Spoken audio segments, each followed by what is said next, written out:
How many pull-ups can you do? 4. 4. Get out there. 6.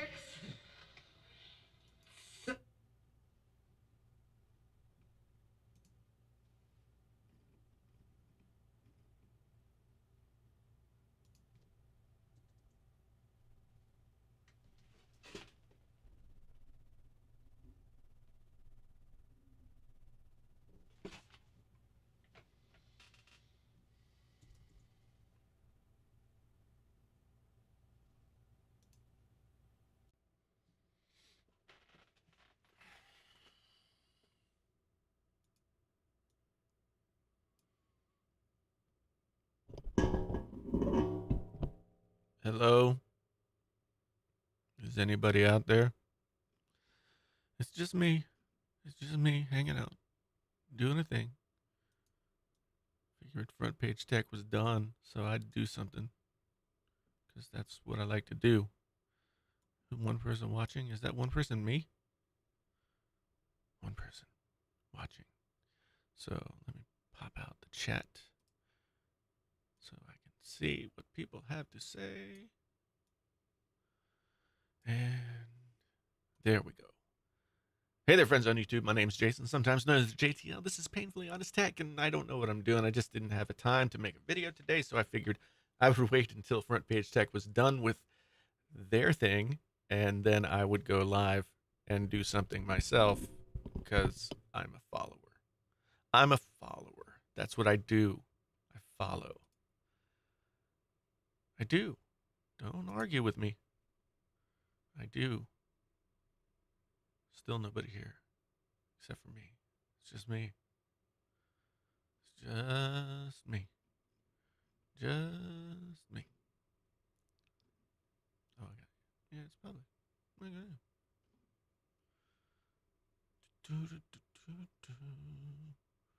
Maybe people are tired of live streams today. Oh, 2 people. 2 people are here. Hey, what's going on? Only one here? No, now there's 2. It's you and me. Yeah, I just figured I'd jump on here and see if anybody wanted to still discuss anything. Because I'm just, it's Saturday night and this is what I do. This is my Saturday night. Oh, we got some more people coming in now. 6 people now. Okay, that's good. So, free for all. Talk about anything. Talk about anything. You just let me know what you want to talk about, and I'll talk about it, because that's what it means. Talk about anything. The red hydrogen event just happened. I missed it. I was watching Front Page Tech. It does that. Is it going to be a good phone? I'm kind of scared of it. Kind of scared of it. Let's see. Manuel, good to see you. I'm doing well. How are you doing?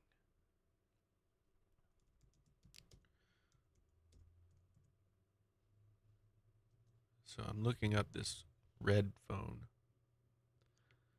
so I can see what it looks like.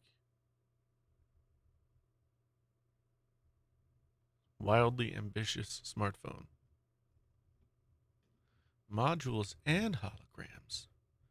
That's crazy. I don't even know what holograms mean. What does it mean, holograms? What are they talking about? I don't even know. I guess I have to watch the event to see what's going on. RoboBear, how you doing? How you doing? Good to see you. It's Saturday night. I just got paid. Fool about my money. No time to save.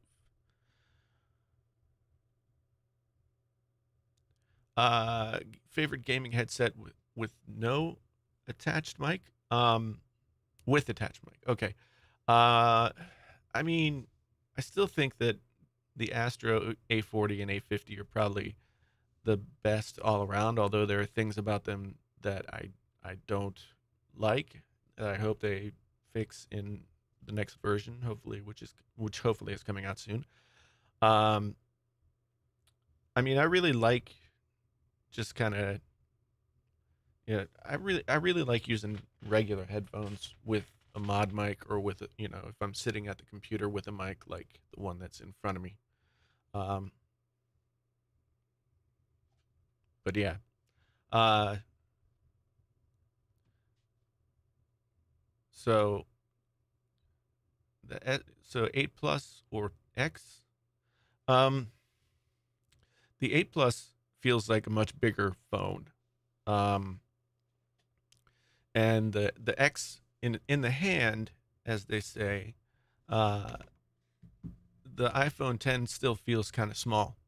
So if you like a bigger phone, then the 8 Plus is a great phone. The iPhone 10, you know, I still I gotta say that Face ID is a whole lot better than anybody ever thought it was going to be, and it's really awesome and all that kind of stuff.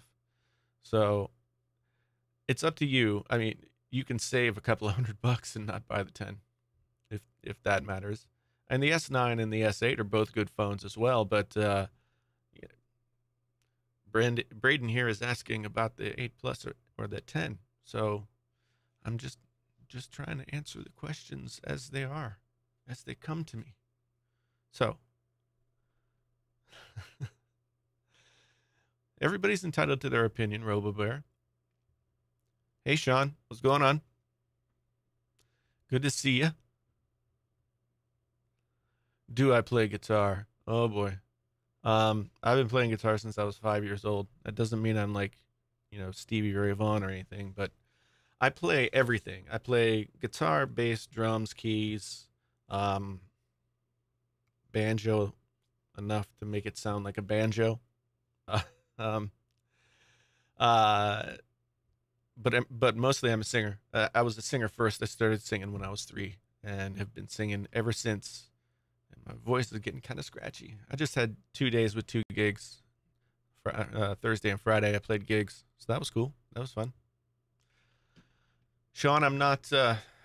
You know, it's Saturday night, and I decided to try and leech off a Front Page Tech's podcast viewers by going live right after they were done. So,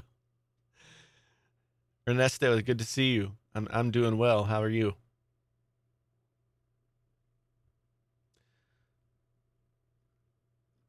Yeah. So I.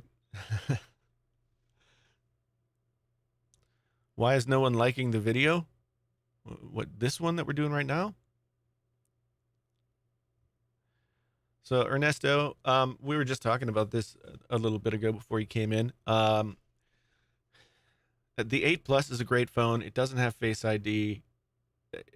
What it lacks in camera doesn't really matter to me. It doesn't have an LED screen, OLED screen. But it feels like a bigger phone when you're using it, and it doesn't have a notch. And I mean, it's a couple $100 cheaper than the iPhone 10. But the iPhone 10 is also a really good phone. They both have the same chip, the same everything. So, you know, thank you, RoboBear. I like you as well.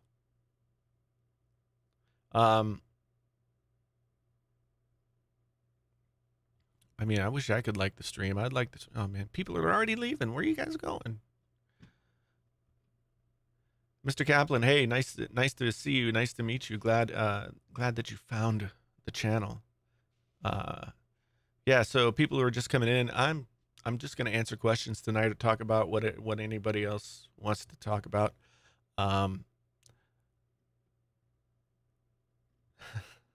What are you talking about, RoboBear? So yeah, I'm just kind of hanging out, do this for an hour or so.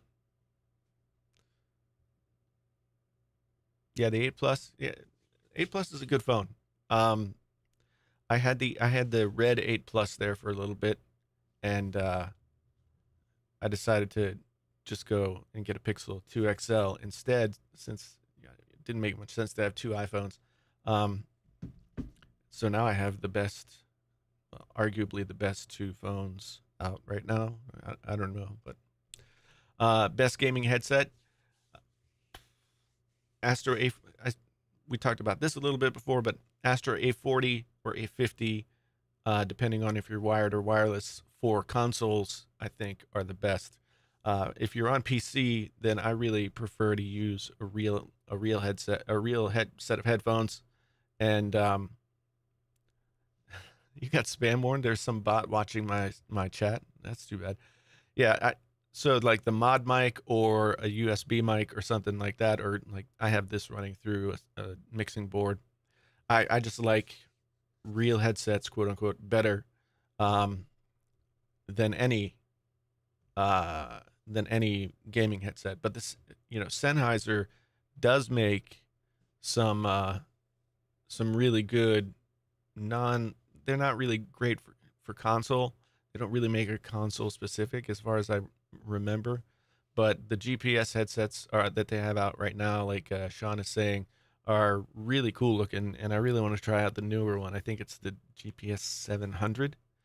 And then the let's see. Well, the Game 1 and Game 0, those are both really good as well. They're based off the 598s, but with a really good mic. So I'm not like 50, Robo Bear. Come on. I'm like 46. Yeah. Don't get yourself spam warned again. So, JG, if you're switching from console to PC, do you have to worry about getting more than 60 frames, or is it not a big deal? If you only have a regular monitor that only goes to 60 hertz, then you don't really need anything more than 60 frames. It's always nice to be able to get higher, but I think if you're in the 60 range, dipping down into the mid 50s, you're going to be fine. But I kind of I have a 60 hertz monitor, a 1440p monitor on my PC, and I get with a 1060, I get about 85, 90 frames per second playing at 1440. So I have a i7 6700K in the machine. So I think as long as you're getting close to 60, you're going to be good. You don't have to worry about getting like 250 or anything. All right, Robo Bear. I'll see if you do. I'll see you later. Good open back headphones for your PC, for music, or something else. Let me ask you that, because Sennheiser has some great headphones. For, well, like the HD 600s are one of my favorite headphones, and they're open backed. You can get them for cheaper, but they're usually around they're usually around $300. Massdrop actually has a HD 6XX that is specially made for them, and those look cool too. They're blacked out, whereas the regular HD 600s have like this marbled headband. It's really weird looking. So yeah, so for gaming and music, I would say the only downside to the HD 600s is they're a less sensitive headphone. They need more power. So you almost need a headphone amp if you're gonna like use them for a smartphone or just regularly. But they sound great with a headphone amp, and they sound still really good without. So is there any difference? Oh, Mr. Kaplan, thank you for the Twitter follow as well.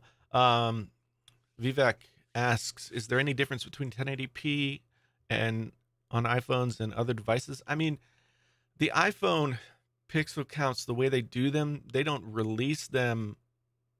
They release pixels per inch instead of resolutions.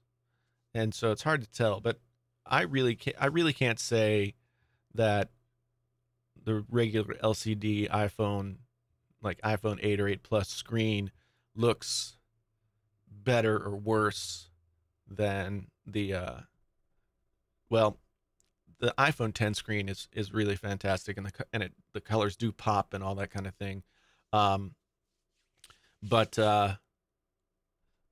yeah, they're still really good screens. Is what I'm trying to say. You won't notice that it's 1080p or anything else. El Jefe, how you doing, Mr. Fishery? Can you trust Techno Buffalo, Erica Griffin, Mobile Tech Review? Those are all good questions. Those are all good people to potentially feature on the series. So, um, they're on my list, and I will get to them eventually. So, yeah, Techno Buffalo I don't watch as much. I've been subscribed to them for a long time, but I just don't watch John's channel as much. Um, El Jefe, thank you, man. Yeah, it felt really it felt really weird to do a completely positive can you trust video. And I think that Flossie Carter is probably the only person that I'm gonna do that with. I can't think of anybody else who I can't ding somehow or another. Um, Sean, in terms of closed back versus open back, there is a difference. There is a difference. The open back allows for sound to come out and allows for there to be, the sense of more quote unquote space. Um, but and that's a lot of people like them for gaming because they have a wider sound field. But the closed back, I like closed back headphones as well because they are more punchy to me if at times. It depends on brand, depends on whatever, but yeah. Um, Call of Duty, man, I'm good. I just heard all about the Call of Duty, what is it, Black Ops 4? Gonna have some battle royale mode, but no narrative, no story mode. That's the only reason I played Call of Duty was for the story mode. I didn't really care for the multiplayer, but maybe the battle royale will be good. So what else? What else you guys want to talk about? Will Siri be able to complete? Sorry, will Siri be able to be complete with Google compete with Google Assistant? My brain is not working right now. No, I don't think Siri will compete with Google Assistant. I think with Duplex, Google has just sort of dropped the mic and walked off the stage. And if Apple doesn't come up with something better soon, then they're out of the game. So I have not played Fortnite. I haven't downloaded for PS4. I haven't played it because I really don't like cartoonish games. It's not my thing. I like more realistic things. I've been playing PUBG on the PC and on Xbox a little bit, but I just haven't been able to get into Fortnite. A friend of mine is playing on PS4 and told me he was gonna give me a give me a text when he was gonna play, but I haven't heard anything from him yet. So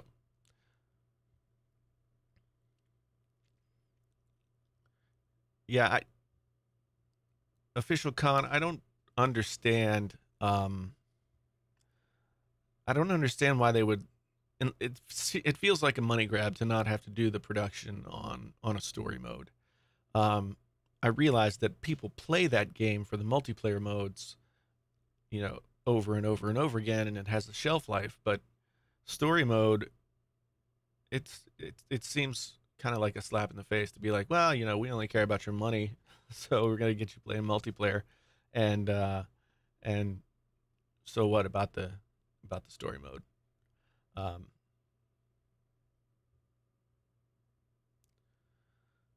this whole idea of selling skins is I, I just think it's well, I mean, it seems very, very predatory, let's say.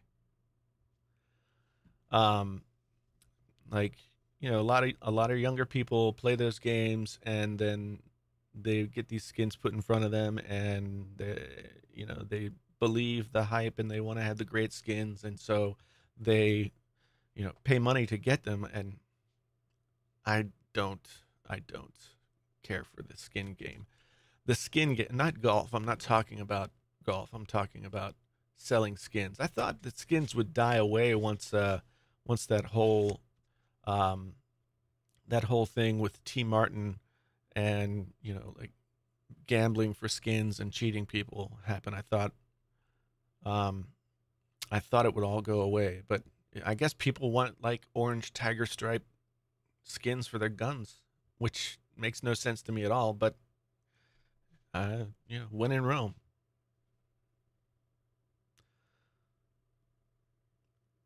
Yeah, Eugene, I think you're right. You don't have to. You don't have to buy skins to actually be good at the game and play and win. So,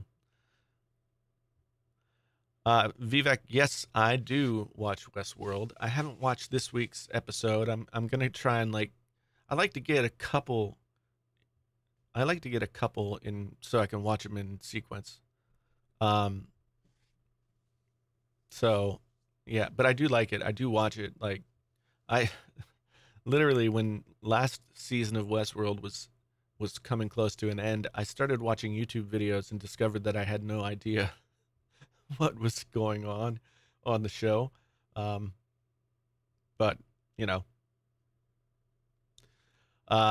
which music streaming service am I using? I right now I have a Play Music subscription because my daughter likes to listen to her music on YouTube, which if anybody was over at the Front Page Tech um, Front Page Tech's stream, then they were talking about the new YouTube Music as opposed to Play Music, whatever. But you get YouTube Red when you get Play Music. So I got Play Music.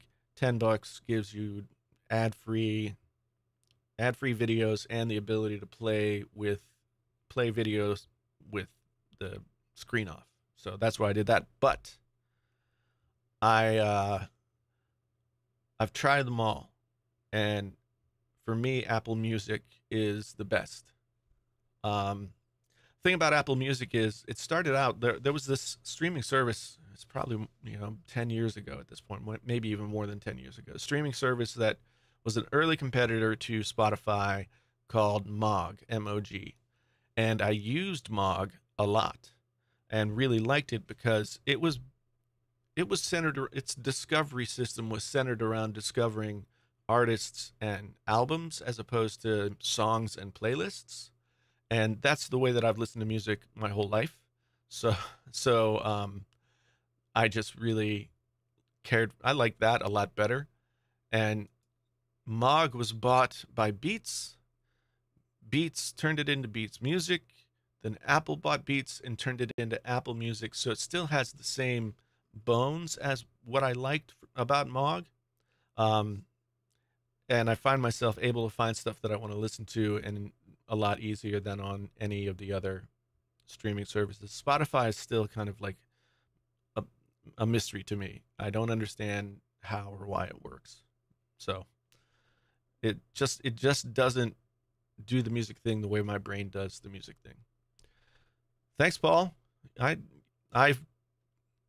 twiddled around with the settings in the camera and realized that I'd been using a freaking filter. I thought I'd turned the filters off, but now I'm back to like regular. This is what the camera does. So I'm glad it looks good. Good pair of wireless headphones. For when going back and forth to work. I mean, it depends on, I guess it depends on platform. The AirPods are really good. They aren't the best sounding headphones, but they are by far the most convenient. If you want slightly better isolation and a better price, but for basically the same headphones, then you can get the Beats X. The Beats X just have like a cable that goes around the back of your neck. They do have earbuds on them, so they go in and they stick there. And let's see. The Beats X sound good. They have the W1 chip. They have all the stuff that the um, AirPods have, but they sound great. Now, if you're not on Apple and you're not carrying an iPhone, then I can't even. It's been a while since I. Well, I mean, I've got the giveaway going on now for the Cost Porta Pro wireless, um, and they're really pretty good. But I haven't tested the newest crop of wireless headphones, just general wireless headphones. So I'll have to do some studying and get back to you on that.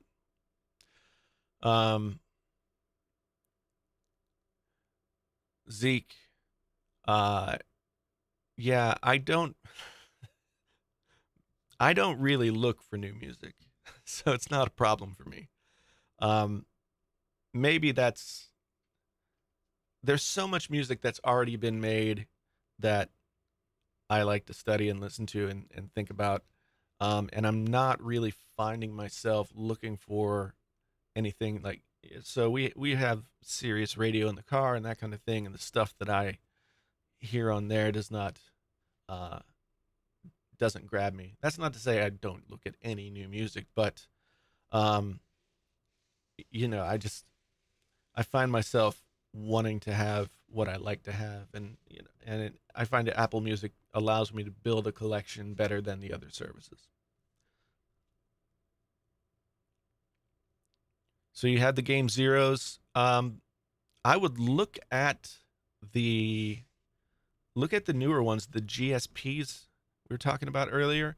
Um, they're the newer gaming headset from Sennheiser, and I think that they are better. But I haven't tried them yet. I've got a Sennheiser person that I've been in contact with before. I'm going to try and get in contact with him so that I can figure out a way to get those, because the 700s are a little expensive, and I don't want to go in and buy if I might not keep them. So I will see Deadpool 2. I haven't seen it yet, but yeah, I'm excited to see it. Uh, I'm a big X-Men fan from way back, so X-Force is fun for me.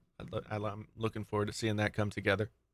So yeah, I'm definitely looking forward to seeing Deadpool 2. I've just been like, as I said earlier, I've had two music gigs over the past 2 nights, trying to make a video, um, at least 6 times a week, and so my time for watching movies is slim these days.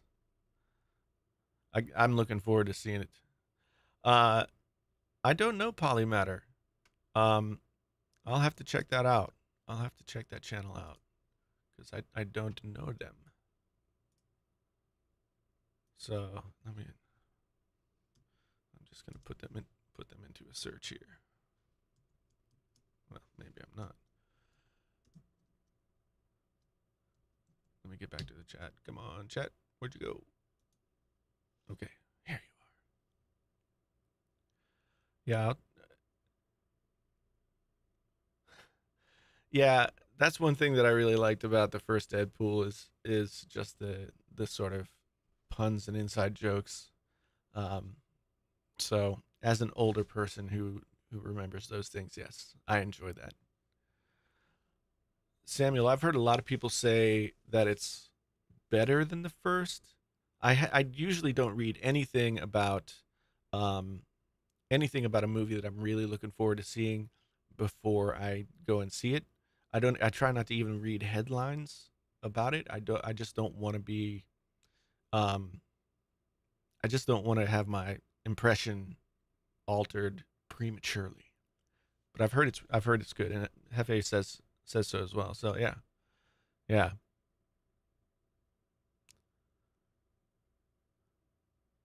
So how okay, explain to me how they say Apple is a gaming company. That's an interesting distinction for me. Um, because Apple makes a product that is a platform for gaming, but they themselves don't make games. So, so I don't know how they can be a gaming company. Um, so why are you not typing? Come on, keyboard. I'm gonna go on a hey skeptic Simba. Um, so I'm going on a little rant here.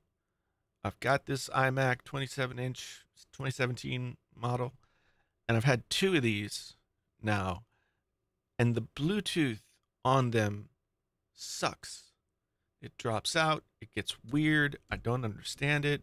I don't know if this is just me having this problem or if it's a real thing, but you'd think if they sell you the computer with Bluetooth peripherals, um, it would work, right? So that's frustrating. All right, so yeah, I Apple's very frustrating to me uh, for those reasons. I mean, anybody else out there who uses an iMac, do you guys have problems with the Bluetooth stuff? Um, I love the computer. I just, I'm not even using the Apple stuff. Like I got this Logitech craft keyboard that I'm gonna review here sometime soon, and then an MX Master in the sand color because it was $40 cheaper than the other color. AirDrop should still be there. I still have AirDrop on, that I can use. So they took it off for an older MacBook. That's not cool. That's not cool at all. Sometimes those features work and sometimes they inexplicably don't. Like I haven't ever been able to regularly get texts on like my going back and forth between my phone and my different computers and that kind of thing. I skeptic Simba, okay, so I agree with you. Like Apple makes really they make really nicely made machines. It's just sometimes there's um some weirdness that goes on that Apple seems to ignore. And I did do a little bit of a search about this Bluetooth issue, and it's something that's been a problem for a while. I guess I had never experienced, but I guess that it's been a problem for a while, and Apple just kind of pretends that it doesn't exist, which doesn't make sense to me. Um, and it's just frustrating. Like when I was watching the Front Page Tech stream, I had to all my peripherals stopped working. So I just had to reboot the computer to get Bluetooth to work again. Yeah. Oh, Front Page Tech. Is that you, John? Or is that you over there doing your thing?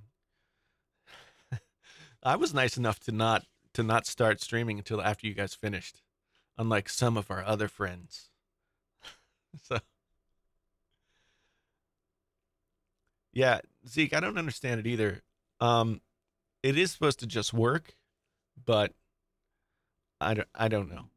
I do go through devices like, one device after another and nothing's ever the same for a long period of time. Maybe if I didn't do that, it would work and work better, but you know, maybe not.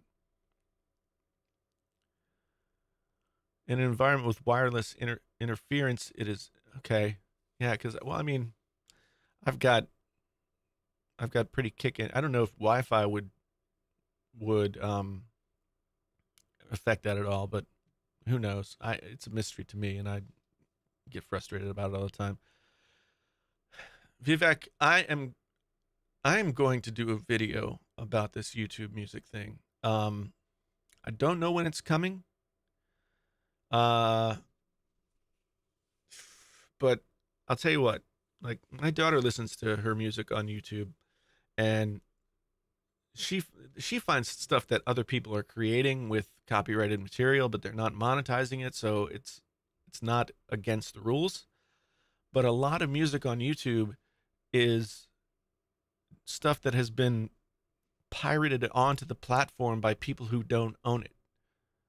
And if they're making money doing that, that's a no-no. If they figured out some way to pay the artists or the whoever holds the publishing rights, then that's cool.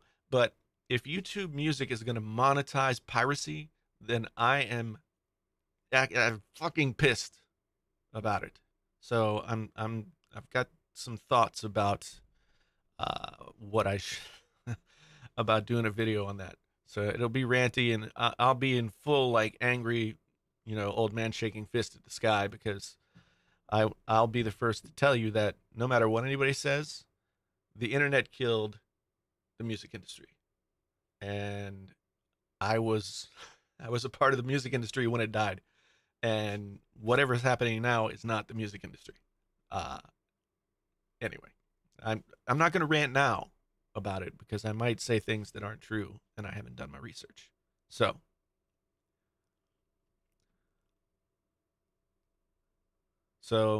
Mark Andrews asks, what do you think is the next big thing in mobile tech? In-display fingerprint scanner? I'm going to say, honestly, no. I don't think in-display fingerprint scanner is going to matter at all, because Face ID to me was proof of concept that even the first iteration out of the gate, it worked really well and really seamlessly, and it's not even the opening the phone. I mean, that works really well. I love to have my phone like in the little cradle in my car, and just being able to look at it, and it shows me the notifications or allows me to change music or whatever. But I think because Face ID was so successful, I think that fingerprint scanning in general is on its way out. I'm sure there will be other uses for that kind of technology, but I think that we're at a place right now where hardware, we sort of got up to a certain place with hardware, and then we have sort of leveled off. The S9, S9 Plus were basically the same phones as the S8 and the S8 Plus. There's nothing interesting about the new, well, I mean, there's nothing really different about the new LG phone. The Pixel 3 will likely be very similar to the Pixel 2. And I think that Jonathan, thank you. Thank you for leaving thank you for leaving Drew's live chat and coming over here. So JTR 1536 asks, Face ID versus Touch ID. And I'm going to say again, Face ID has really changed the game. I thought it was going to be, you can go back and watch my videos before the iPhone 10 came out. I thought it was going to be a complete shit show. I thought it was just going to really suck. And and it won me over. It won me over. And besides unlocking the phone, just the being able to use your face to instead of a password in apps that require passwords, like my banking app or PayPal or whatever, having that seamless, like I'm already looking at the phone and it just opens the program, that's awesome. So it's really pretty good. Well, it's really easy to unlock the phone with your face. The one thing about Apple that you have to remember is they have the raise to wake function, right? So when you raise the phone up, you're looking at it. So 9 times out of 10, it's already unlocked by the time you need to get into it. The only time it's really difficult is when it's laying on a table or on a desk or something, and you want to open the phone or look at a notification, and you got to sort of like bend your face, try and see so it can see your eyeballs, but that doesn't always work so well. Yeah, and I just think that well, Face ID to unlock without having to swipe the phone. I see what you're saying. And I've had phones that, like the OnePlus phone, you just you press the button and it unlocks immediately, or you press the fingerprint scanner on. Sorry, fingerprint scanner on this guy, and it just opens. But the swipe doesn't bother me as much. So it's kind of a natural movement. Like, okay, I'm opening a book, or I'm opening, I'm gonna open a page of something, and now I'm interacting with it. So it kind of makes sense to me in that way, the swiping thing. So iPad Pro, Touch ID issues. Yeah. I mean, it's always worked well for me.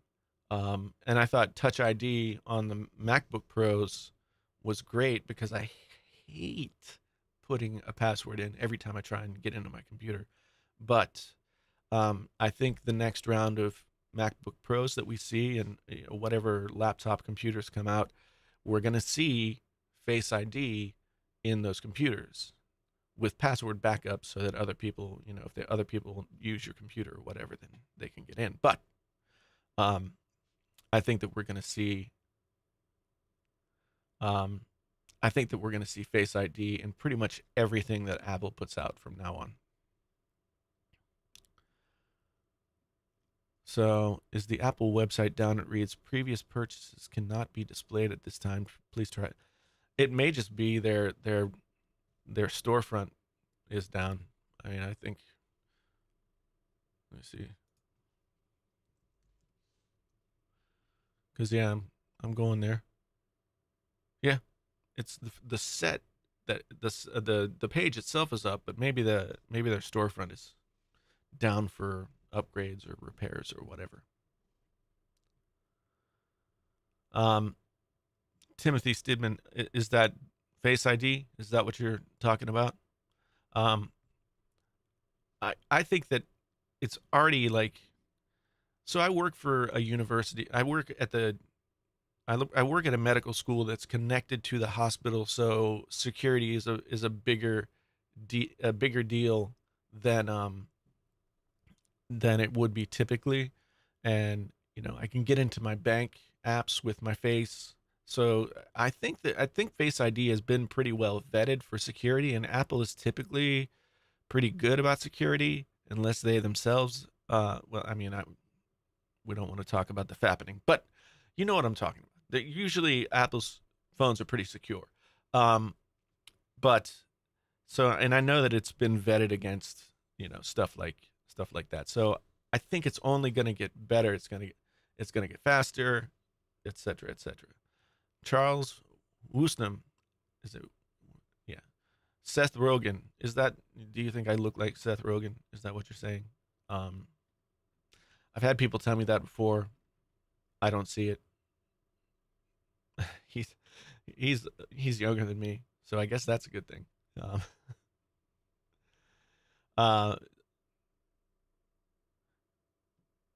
Okay, Timothy. So it is updates for the. Okay, so mystery solved about your order. Your order will probably be there when it's done. If you can travel to the future, what would I come back with? Man, I don't know. There are so many. I'd come back with like the iPhone from 10 or 20 years from now. I'd come back with something that isn't supposed to be what it's the replacement for the phone. The replacement for the smartphone is going to be something embedded in my ear bones, and with a mic and everything else, and then either contacts or some sort of prosthesis over my eyeballs or in my glasses that allow me to interact in an AR way. That's what I think is going to happen. I look like Thanos. I've never thought of myself like particularly bluish purple, but okay. People tell you that you look like Drew from Talos of Tech. That's interesting. Okay, now I know you guys are joking around. I don't know too much about the 5G with T-Mobile. I mean, I know that 5G is a thing.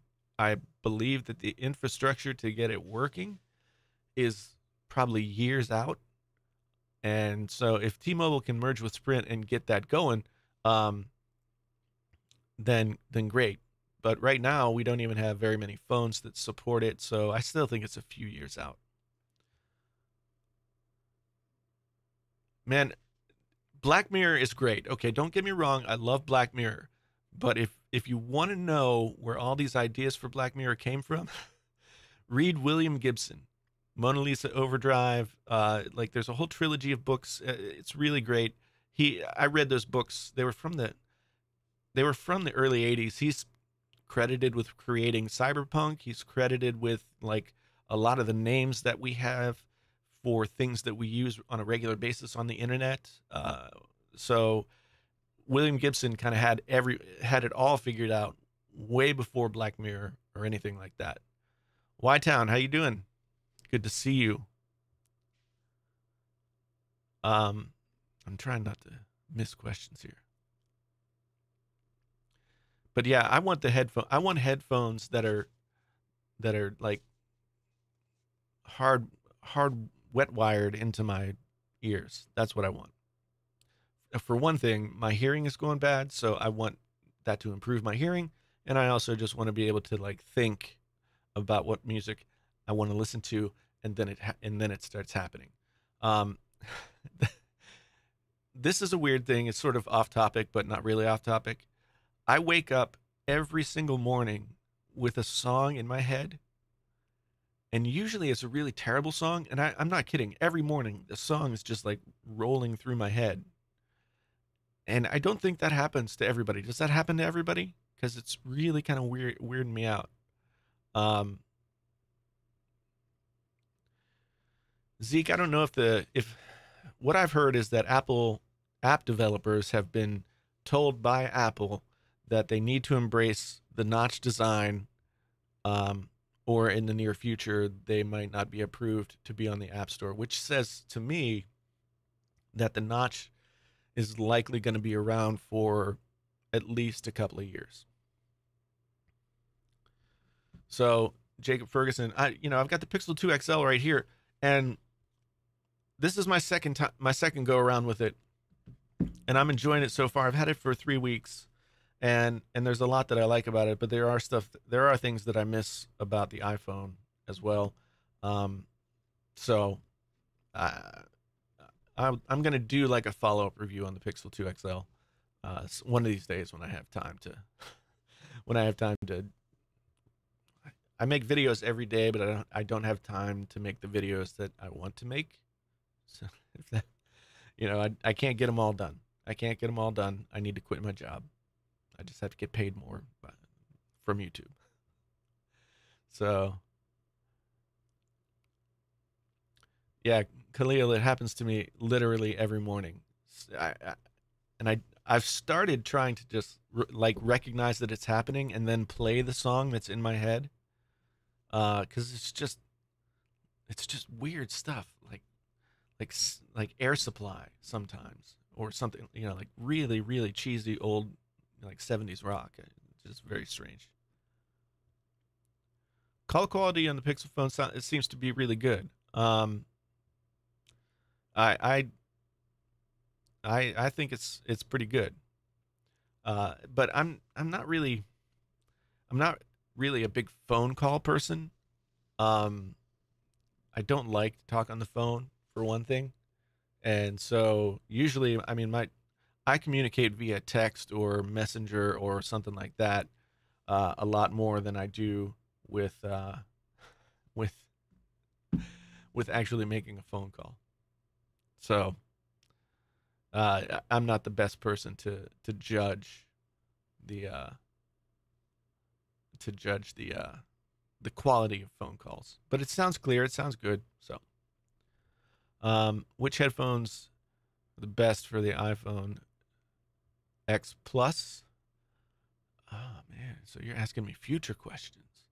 Uh, I haven't tried the Sony 1000X or whatever it is, the Mark II. I haven't tried. I used the Mark I, and I liked it better than the first Quiet Comfort QC35s. But now they're both new versions of both those headphones are out now. And I haven't had a chance to try them. I liked the Sony's better. I think Sony is better at making headphones than Bose. And the noise canceling was equal, if not slightly better, in my opinion, than the Bose with the Sony 1000X. So I think I'm saying Sony. Song called Castaways, being sun. Okay, man. Joshua, I don't want to be inside your head. You're freaking me out. Uh, um, so Charles asks, the Xiaomi Mi Mix was the pioneer for bezel-less design, but I don't think Apple's taking credit. I mean, Apple has had a goal of being having like an all-screen phone, but I don't think I can't remember that they ever claimed that they were the first ones to get there. I mean, even like the LG V30 came out before the iPhone 10, and it was bezel-less. So I don't know. I don't know. What do you think about that? So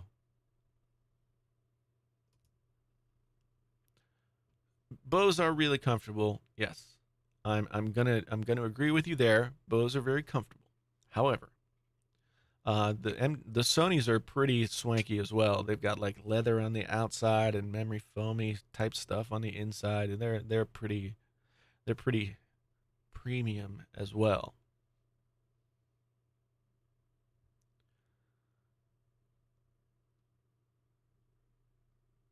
Yeah, no, Khalil, I think you're right that that Xiaomi probably had the first bezel-less design, but you know, bezel-less design was sort of the thing last year.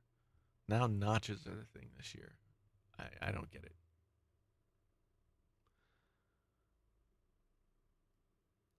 Yeah, people. Okay, I understand what you're saying. People will think that Apple did it first. Yeah, because Apple is the company that people pay attention to.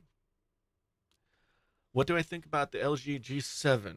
Um, I like that they have the quad DAC in there.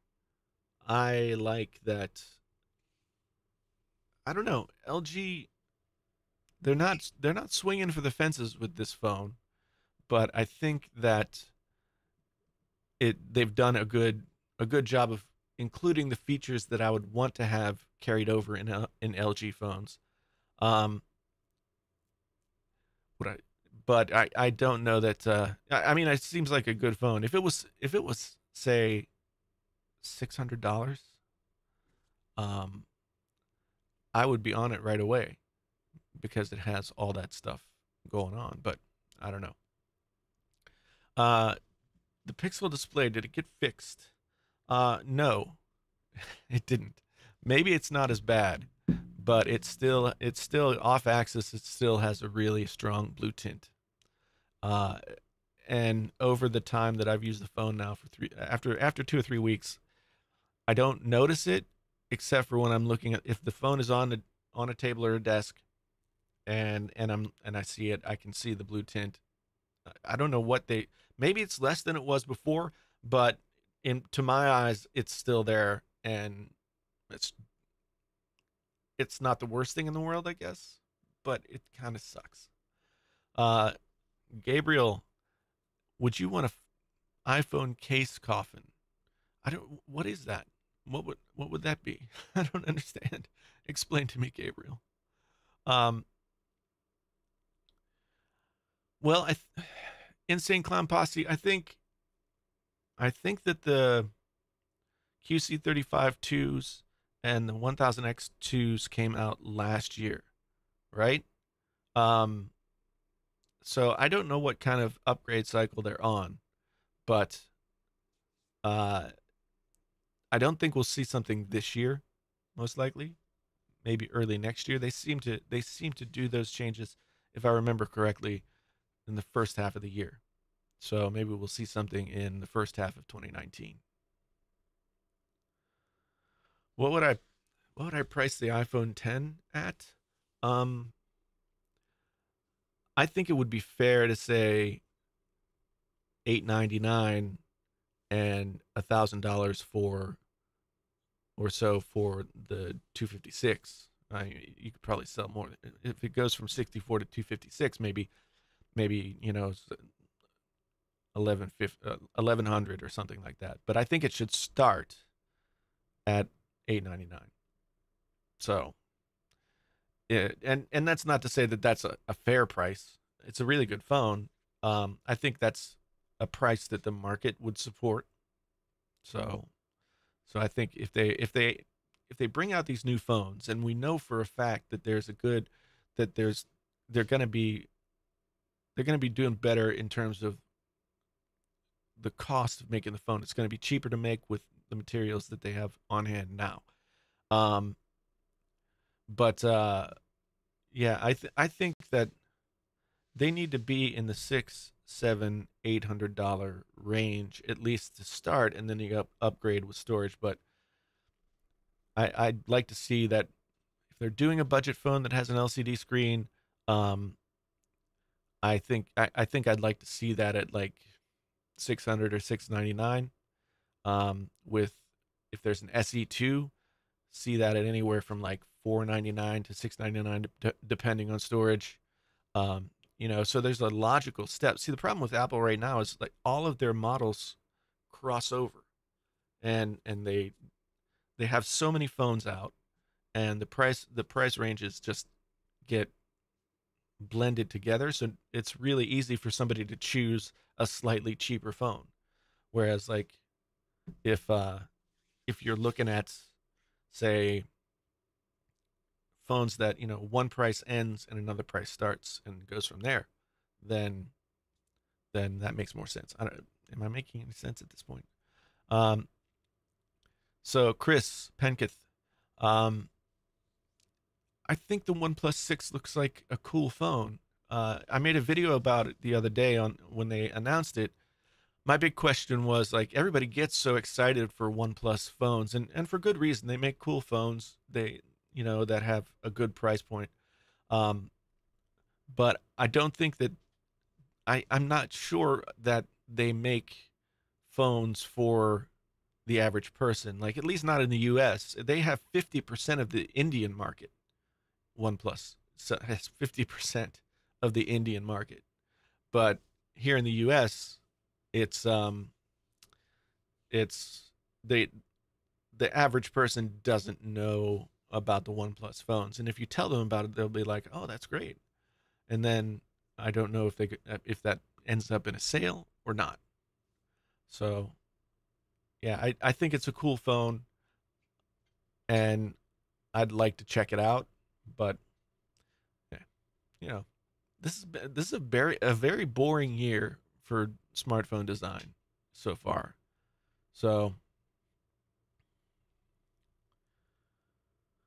no, I have not. Insane Clown Posse, thank you for enjoying the videos. I'm glad you do.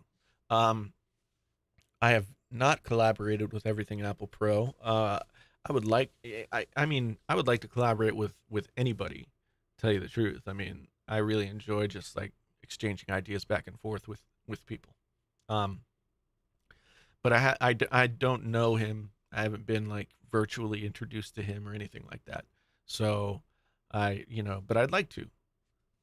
He'll probably be featured on the Can You Trust series as well.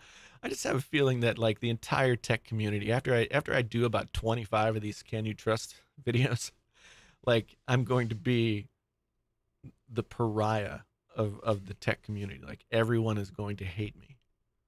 That's like I'm kind of playing. It's like in wrestling, playing the heel, like being the bad guy. That's me with this Can You Trust series. I don't know.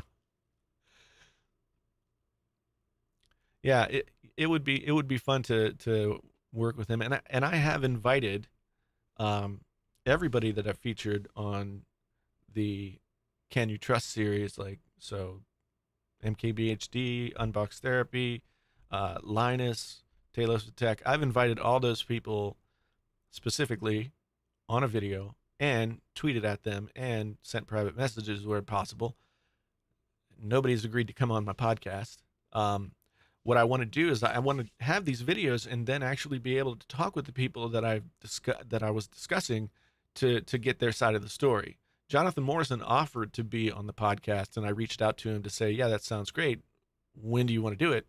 And he hasn't responded. So, you know, can you trust Painfully Honest Tech? That's a question that each individual has to answer for themselves. I can't be the person who gives that answer. I try hard to be trustworthy. All right, Gabriel, are you asking me for love advice? because I can give relationship advice. But yeah, so you're 20 years old and you really like this girl who's 28. How can I get her interested in me? Ask her out, dude. Just ask her out and say, you know, first say, do you want to go get coffee, lunch, it's something, whatever makes sense for you.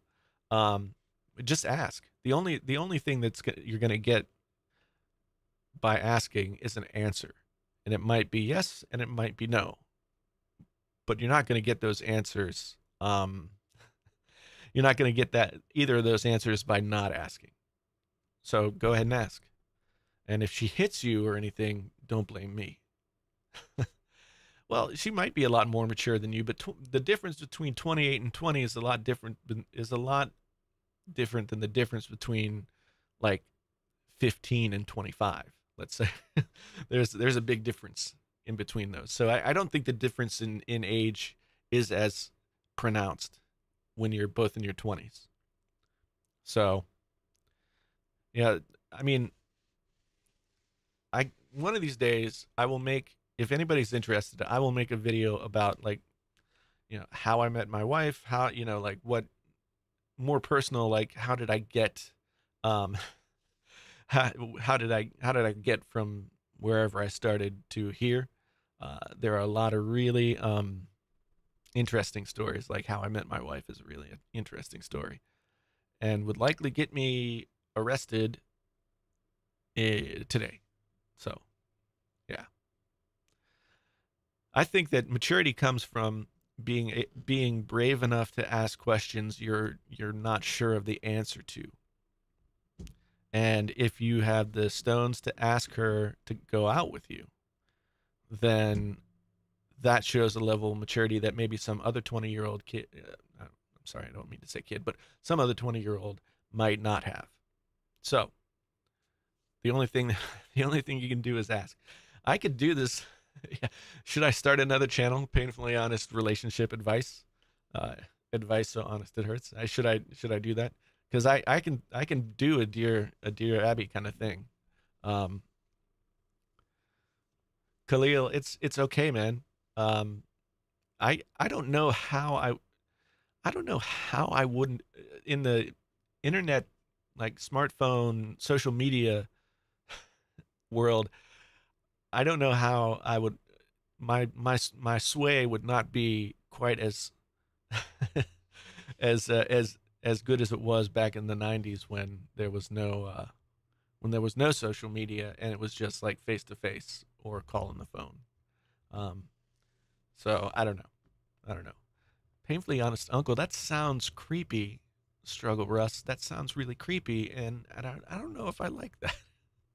I don't want to be Painfully Honest Uncle. It's just a little weird. I don't know. Yeah. Maybe if I start that channel, I think that's outside of my content strategy currently. You'll have to ask Roberto Blake if I should start that channel. Am I looking forward to the 6.5 inch iPhone ginormous?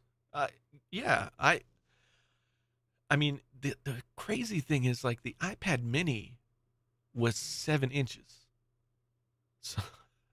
So at what point are we not just carrying a tablet that is also a phone? I mean, yes, it's not going to have the bezels that the iPad mini had, so it'll be a smaller form factor. But yeah, I I find that still, even with large phones like the Pixel 2 XL, I find that I still would at times like to I would like to be have a slightly larger screen. Now, Painfully Honest Stepdad is not any better at all. Painfully Honest Stepdad is like, you know, your proximity is even closer and it's even more creepy. So, Phablet. Yeah, but that Phablet is spelled with a PH. I thought everybody knew that, man. Sorry. Um, but yeah, that's the thing. It's kind of strange. It's kind of strange to realize that we're soon going to have an Apple, like an iPhone that's nearly as big as the iPad Mini was. And I thought the iPad Mini was actually a great form factor for the iPad, because no, I don't want to be anybody's brother either. I'm not going to be anybody's painfully honest brother. I have a brother. He doesn't like me. We don't speak. So, father-in-law, creepy, still creepy. Yeah, that's the weird thing about the iPhone 10 is that it does still feel small. It feels like like the non plus models. Yeah, painfully honest music would be something that I could definitely do. I'm a songwriter. I've released like 5 or 6 albums over the course of my time. So music is something that I definitely would love to do again on the YouTube. I have some music stuff that I put on this channel years ago, but when I started to focus more on tech, I decided that I had, you know, that was off message. So I stopped doing music on here. But you can still go back in my upload history and find some stuff that I've uploaded music wise. It's still all there. So you're from Charles. You're from Liverpool. That is a pilgrimage that that I have wanted to make since I was 8 years old. I I I started. I became obsessed with the Beatles when I was 8, and they have remained my go-to band. It's not even really like they're my favorite band.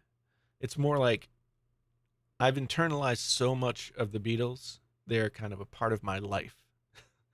Um, and I can't imagine what my life would be like without the mythology and the music and all the different stuff that I know so much about the Beatles and have lived with them for so long. It's just that, yeah.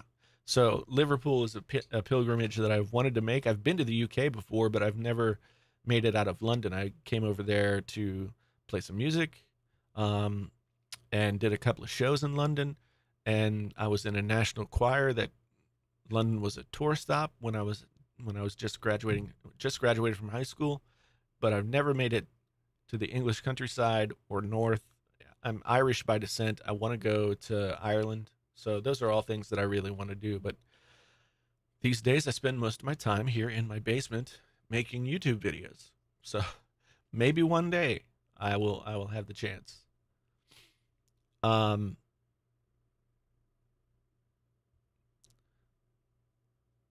So reading. Do you think Apple will overhaul the UI? No, I don't think they're going to overhaul the UI. I think they've said that iOS 12 is about bug fixes and you know, just getting things nailed down a little bit more, because they kind of iOS 11 kind of got a little skewed because it had to be on home button phones and it had to be on the 10, and it had to work slightly differently for both. So so yeah, I think that 12 is going to be just buttoning down a lot of stuff. Maybe iOS 13 will bring something different, but from what I understand, 12 is just going to be about bug squashing and making it more usable. If I had to pick one Beatles album, which would I choose? Well, I can give you an intellectual answer about that in terms of like what in in the canon of Beatles records, which one is most important? Or I could give you an emotional answer. um, and so my more intellectual answer would probably be Rubber Soul, because Rubber Soul is the record where you can see them going from being like the mop top Beatles who just made like, just made really fun pop music, to doing something that was um, a little bit more involved and in depth. And that really comes to fruition in Revolver, which everyone's my favorite record switches from time to time. Like Revolver is a great record, and I go back to that a lot. The White Album is probably the record that I go back to the most. Abbey Road is still like such a piece of like music mastery that I'm just kind of blown away by it. Um, and even the Magical Mystery Tour soundtrack is really freaking pretty great. um, and it's sort of sneaky great. It's like Sergeant Pepper's but a little bit darker in some ways. So I don't know. Yeah, I don't listen to the early stuff as much as I did when I was younger. Those are still great songs, but I'm not as interesting. They're not as interesting to me anymore.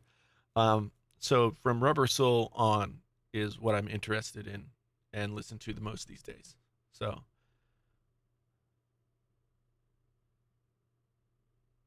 you have a so there's a Beatles museum. I think I know this. Another person that I've known, like who I knew from high school, went to Liverpool, and I think she sent me a bunch of pictures from the museum.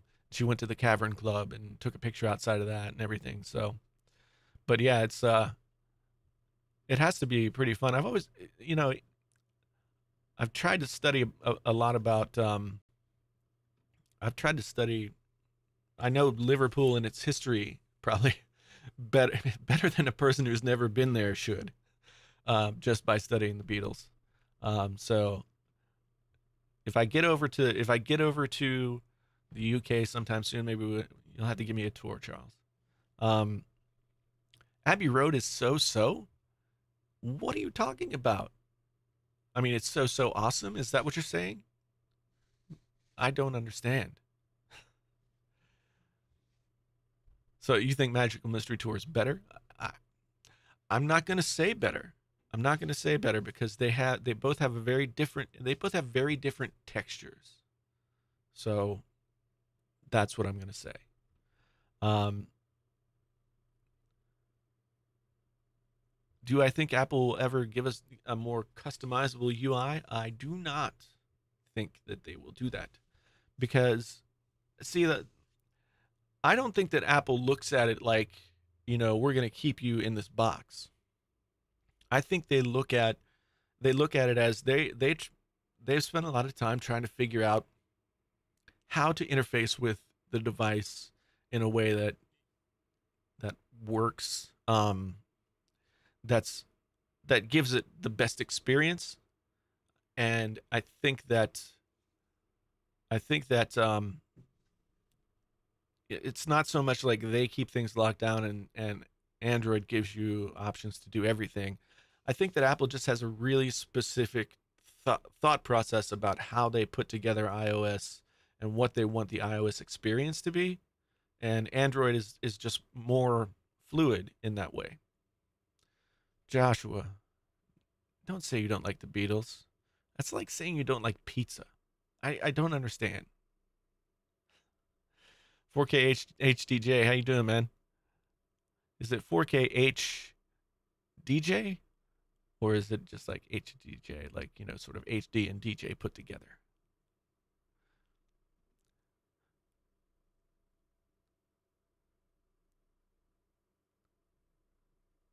What do I think that Charles? Yeah, that would be awesome. I really do hope I make it over there sometime soon. I'd love to do meetups with folks in different places. I do know that I'm going to VidCon this year.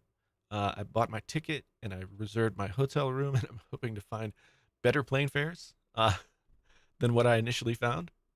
So that's uh, that's that's happening. So if anybody's in the LA area, I'll be in LA from June 20th to the 23rd, I think. So maybe have a little meetup, get a cup of coffee. Best handset for gaming under $200. Um, Probably whatever is the most recent version of the Honor phone. Is it the Honor 8 now?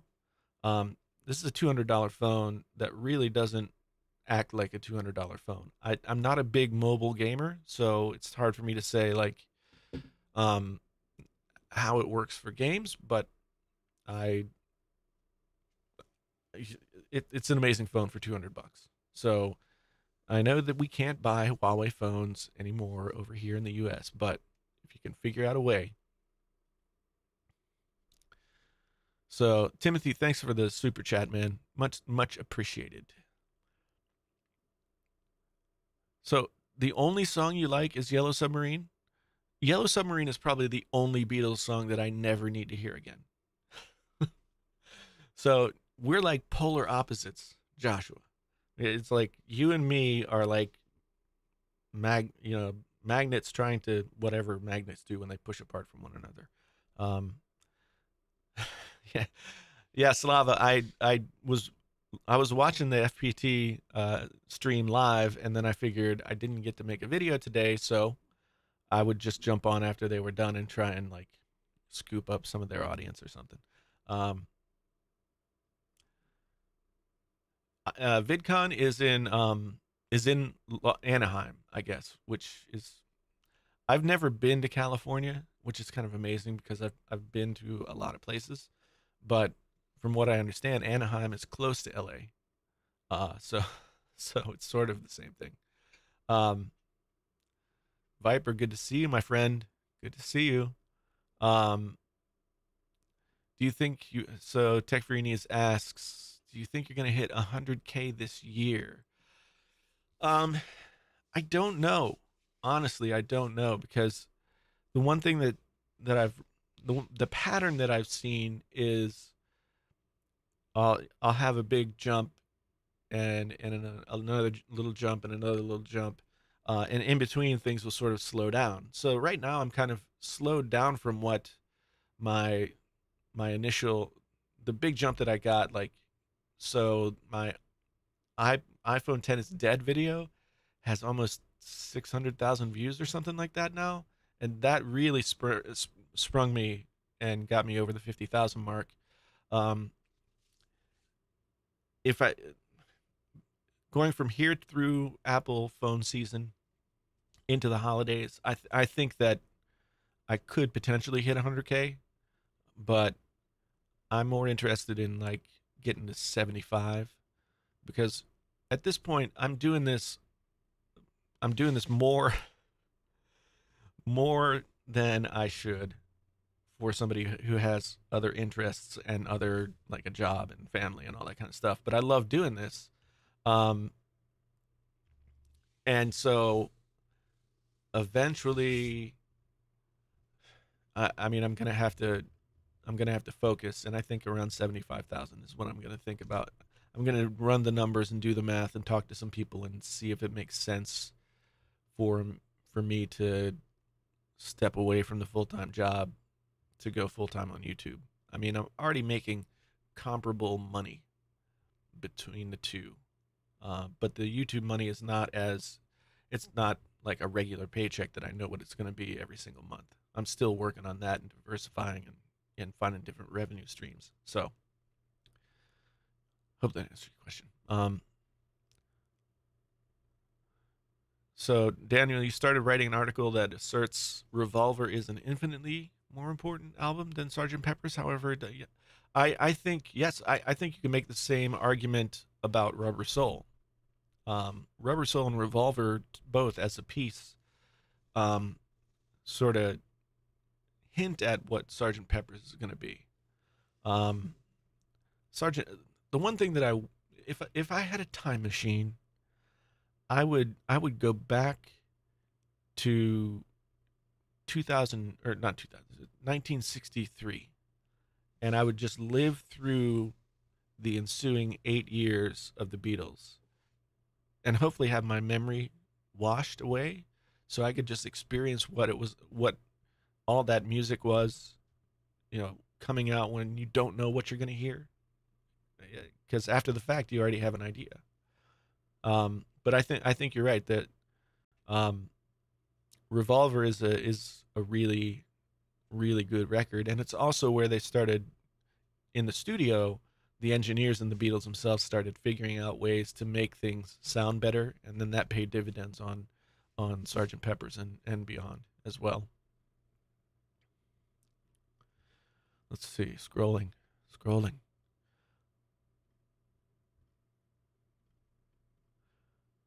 Um, okay, so JTR 1536, thank you for the super chat. Thank you for putting me on the spot with iOS or Android. Um, I'm not gonna punt and say I like them both, although I do like them both. I honestly I go back to iOS every time.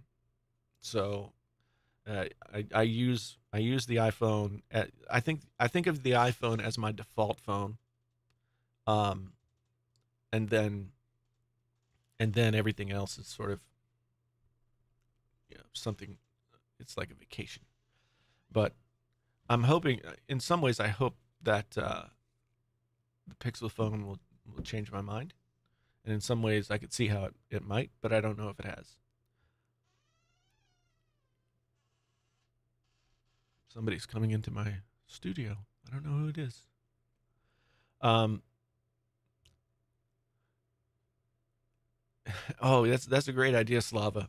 Thanks for the super chat, by the way. Yeah, Amazon would be great. And I like doing the company, you know, company videos because I know a lot of stuff about different companies, but I actually do a little bit of research and try and find out a little bit more than I would have otherwise. And so yeah, Amazon would be great because Amazon is like amazing and sketchy in so many ways that and maybe even more potentially Big Brother than Google. Um, but yeah, that's a great idea. So I'll put them on the list for sure. Um, best gaming headset for under $200. Uh, if you're if you're on PS4, I still think that like the Sony headphones, like well, I don't like the platinum as much as I like the gold, but I haven't tried the new golds. Um, but Steel Series makes really good headsets in that price range, and I reviewed the Arctis 3 PC only. I think if you're talking PC only, I I really think that headphones are better than a headset for PC. That's my feeling. And you can get like Dolby Atmos for the PC and all this other stuff, and you can have those algorithms working for you. And then there's nothing about a headphone that makes it 7.1. It's all software, so you can get the software anywhere. Um,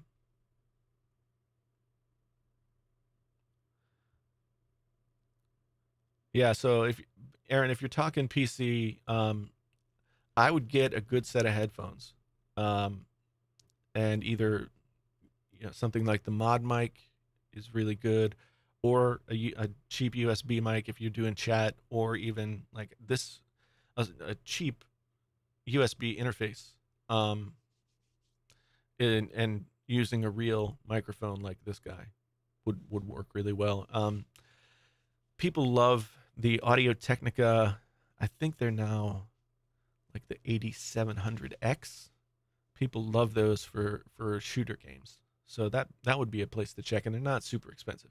So check out those 8700X Audio Technica.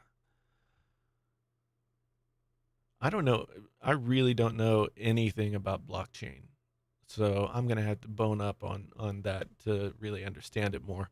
Um, that's so that's my painfully honest answer there. I know that it's a thing. That's about all. My thoughts on Google Duplex. Um, I think it's both amazing and potentially the downfall of humanity, maybe.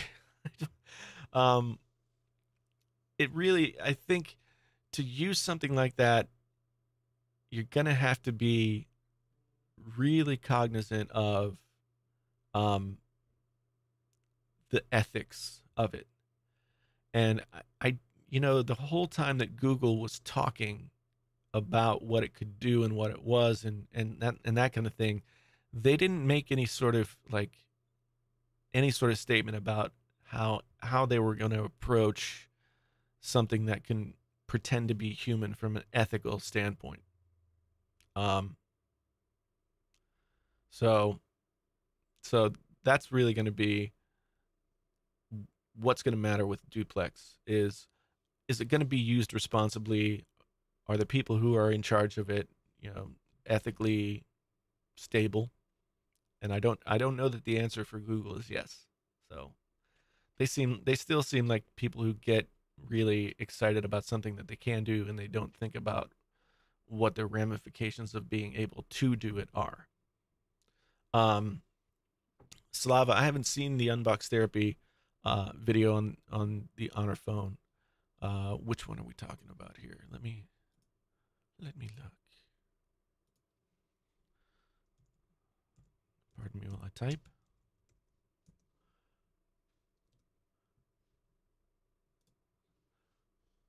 So,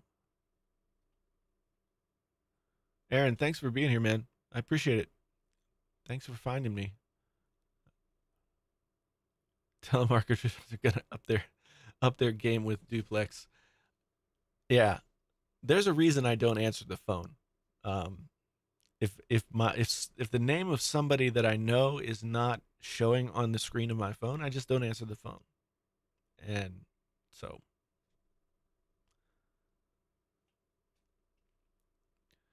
duplex. So Charles, yeah, duplex is frightening. Imagine Google calling you from a deceased friend or family's phone. Um, yeah. Well, I just think that there's there's a point where artificial intelligence will stop being artificial and it will become sentient. And at that point, how do we stop it? Um, we've all seen the movies. We've seen the Terminator movies. We've seen the Matrix. This is an existential question that human beings have been asking since middle of the 21st century or the 20th century when we okay, so I've actually taught this as a college course, and so the Watchmen. It, if anybody is, hopefully people are familiar with the Watchmen, the comic book. Um, there's been a sort of human existential angst about the responsibility of technology. Like technology, ever since the atom bomb was dropped on Hiroshima and Nagasaki, we've had to struggle with this idea of like, well, if we can split apart the basic building block of all life, um, then how do we become quote unquote gods responsibly? So with Google Duplex, you create this artificial intelligence that is so can mimic the human voice and mannerisms and everything else so so accurately. What is our responsibility to to basically we become God. A we, we create a sentient being that then we have to ethically figure out how to work with it. Well, see that tech leathercraft, that is the question.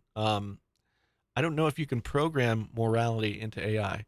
Like if you're somebody who is a person of faith, um, religious study of any kind, religious, going to church or whatever it is, that is a kind of programming where you go and it's a code for how to live life in ways that are deemed appropriate by that group of people.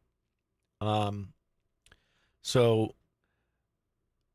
maybe that's how, maybe there's a way to program that same kind of thing into AI. But once you open the box and a sentient being steps out and can walk around and do and think for itself and make its own decisions, then we as the creators have let the horses out of the barn.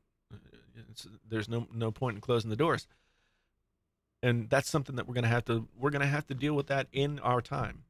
It's gonna happen. And yeah, Charles, you're right. Like Westworld is a really interesting look at that. How I mean, it's also an allegory for race relations and everything else, but it's really cool. Um,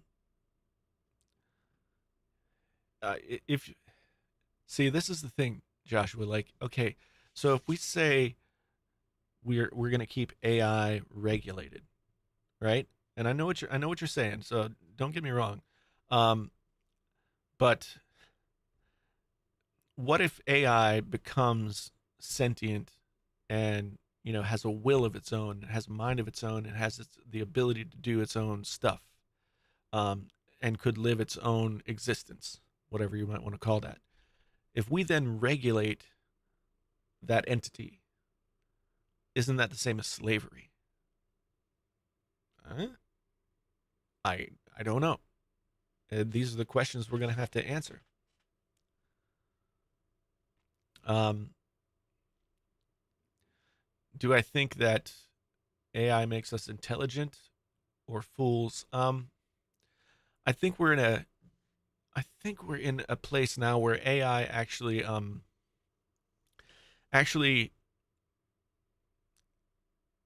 smartphones are becoming in a strange way our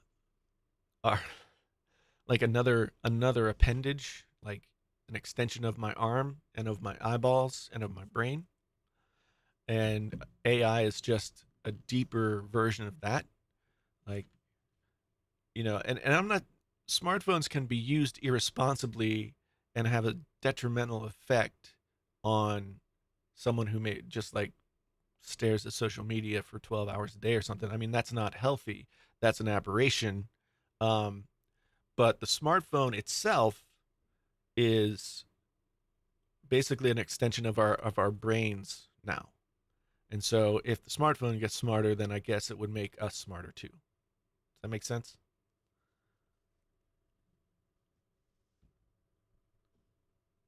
Yeah, I know. Well, I remember when wasn't it Facebook that had two AI computers that started talking to each other in a language they made up that we couldn't understand, and Facebook just pulled the plug. They're like, this is too scary.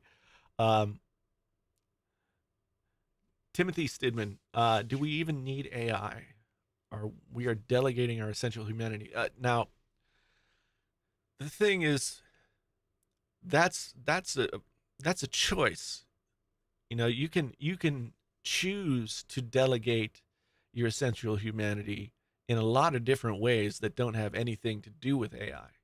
You could hear the news about social injustice or whatever is out there that is something that is worthy of your thought and consideration, and turn off the TV, and that's delegating a certain part of your humanity.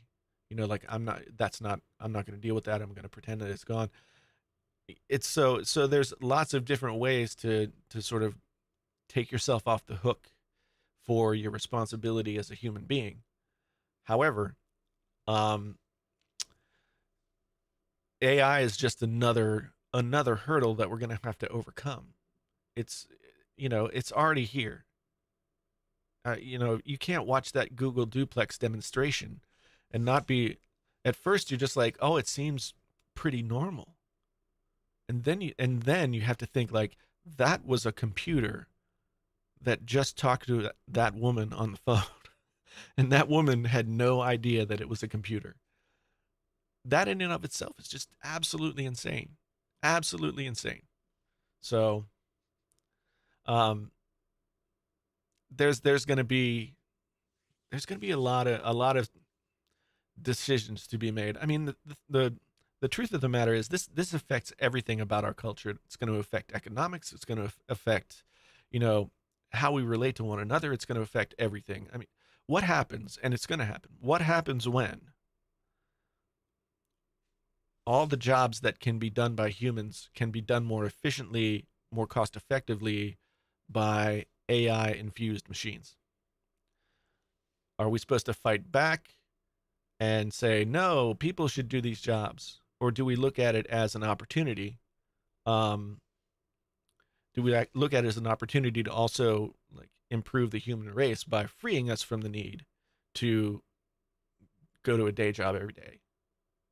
So it's these are going to be big questions that are going to be points for discussion for the next 25, 30, 40, 50 years. Um, that's really at the end of the day what it's going to be all about. I don't know, like I've heard about stuff like universal basic income, where it's totally a socialist concept, but when the machines take over the jobs, what do the humans do? Um, so, and the idea is that the government gives everybody a basic income that they can live on. They can choose to do lots of different stuff. They could go to college still. They could become doctors. They, all those things.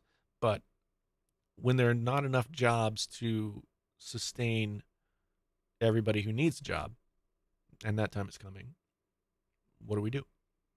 I don't know. Um, so Joshua asked, like, what if we handicap AI so it can't become sentient? Um, that is an interesting question, because then you have to think about, like, what are the ramifications of crippling something? We used to do that. There are all kinds of examples of how to subjugate humanity. Whether it's during slavery times with brutality or anything else. Is it the same thing? I don't know. I don't know. So I'm reading.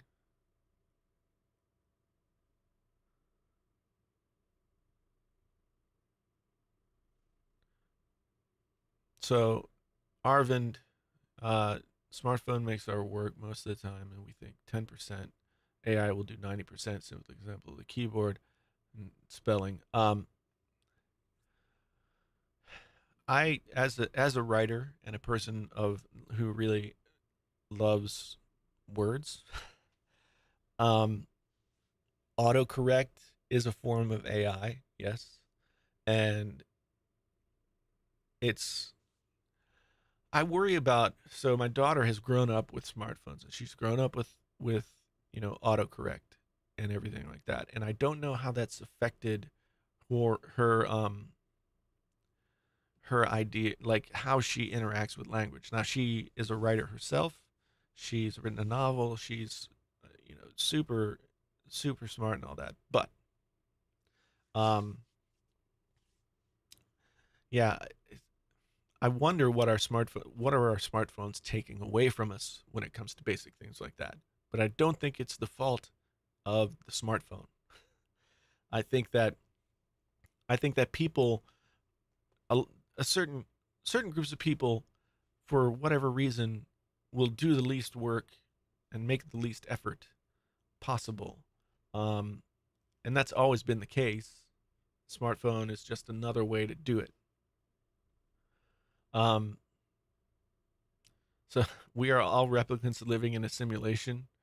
None of this matters. So that is another theory that exists, that all of human life is some sort of simulation, that somebody else is pulling the strings, and we're just like a much higher order of beings video game, basically.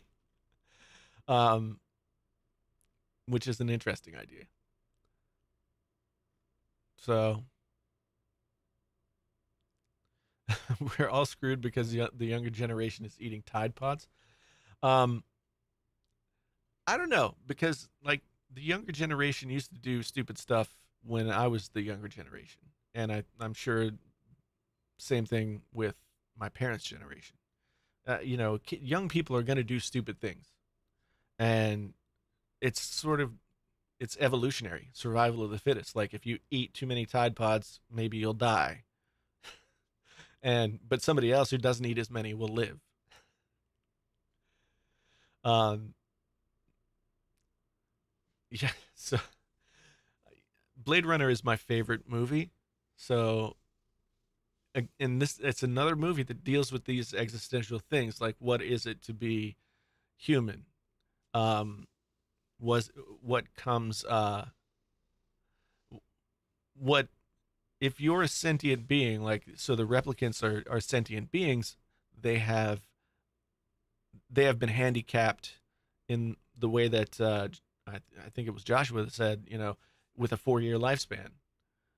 And the replicants that come down to Earth from in Blade Runner, they want to know why and why they have to be imperfect in that way when they're perfect in so many other ways. And it's sort of like the same questions that we ask God. Um, and the Blade Runners are just, you know, trying to keep things clean.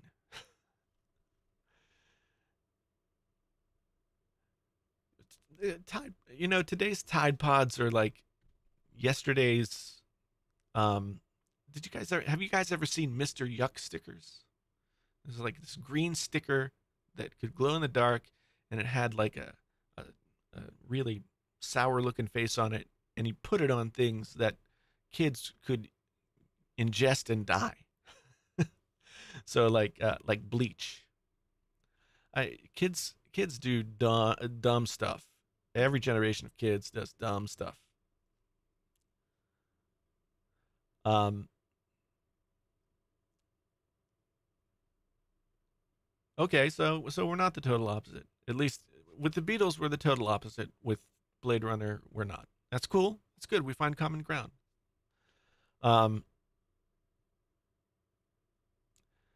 yeah, I'm trying to think of some of the stupid things that I did when I was a kid that are similar to Tide Pods. Um, Smoking cigarettes.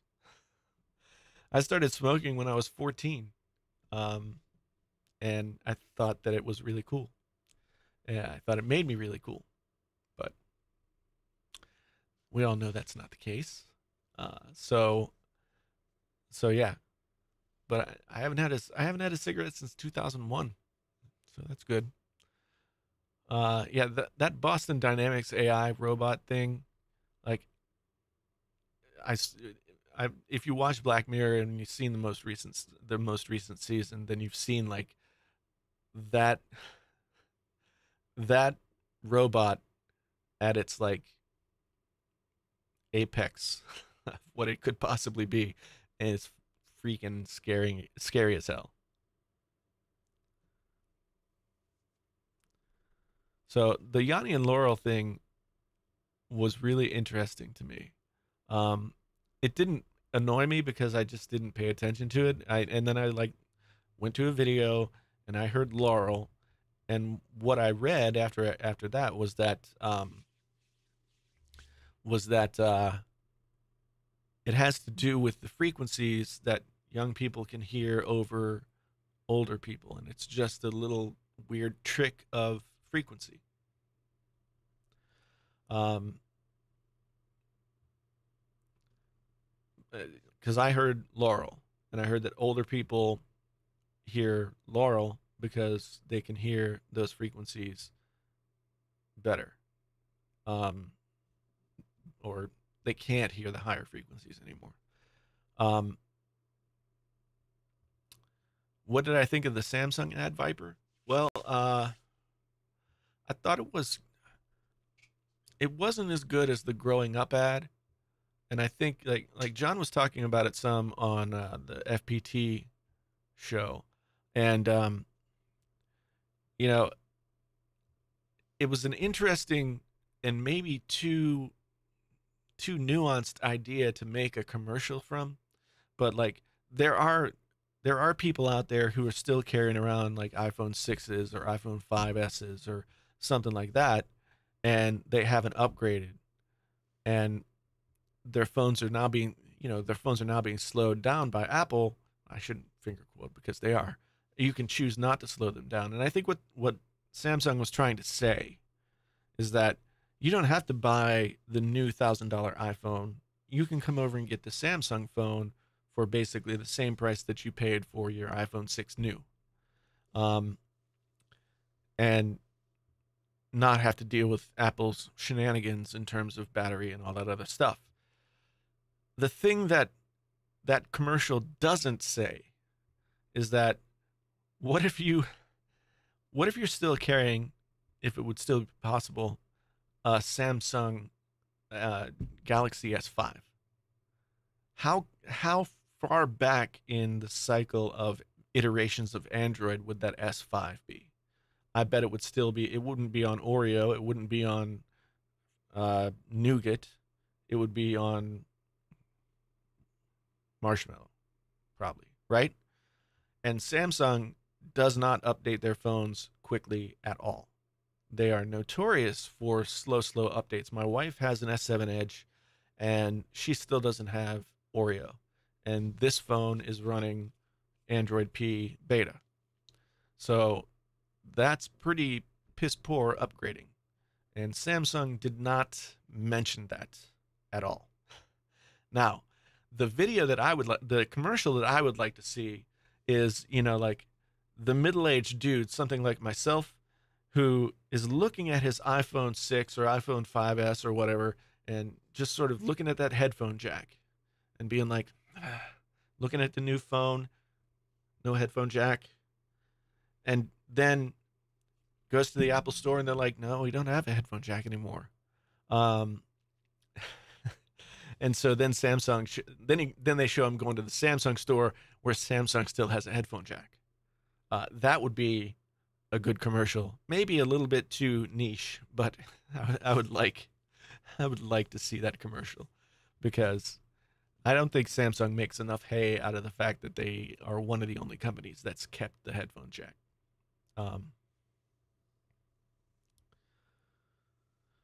So Khalil, when you say it's hypocritical, in what way do you mean? That's an interesting statement. Well, Samsung should be obsessed with Apple. I mean, Samsung is a huge company and they make so many products and so much money, but they have never been able to effectively, they've caught up to Apple in build, but they just haven't brought the whole package together the way that Apple has, and I think that they are obsessed with that. So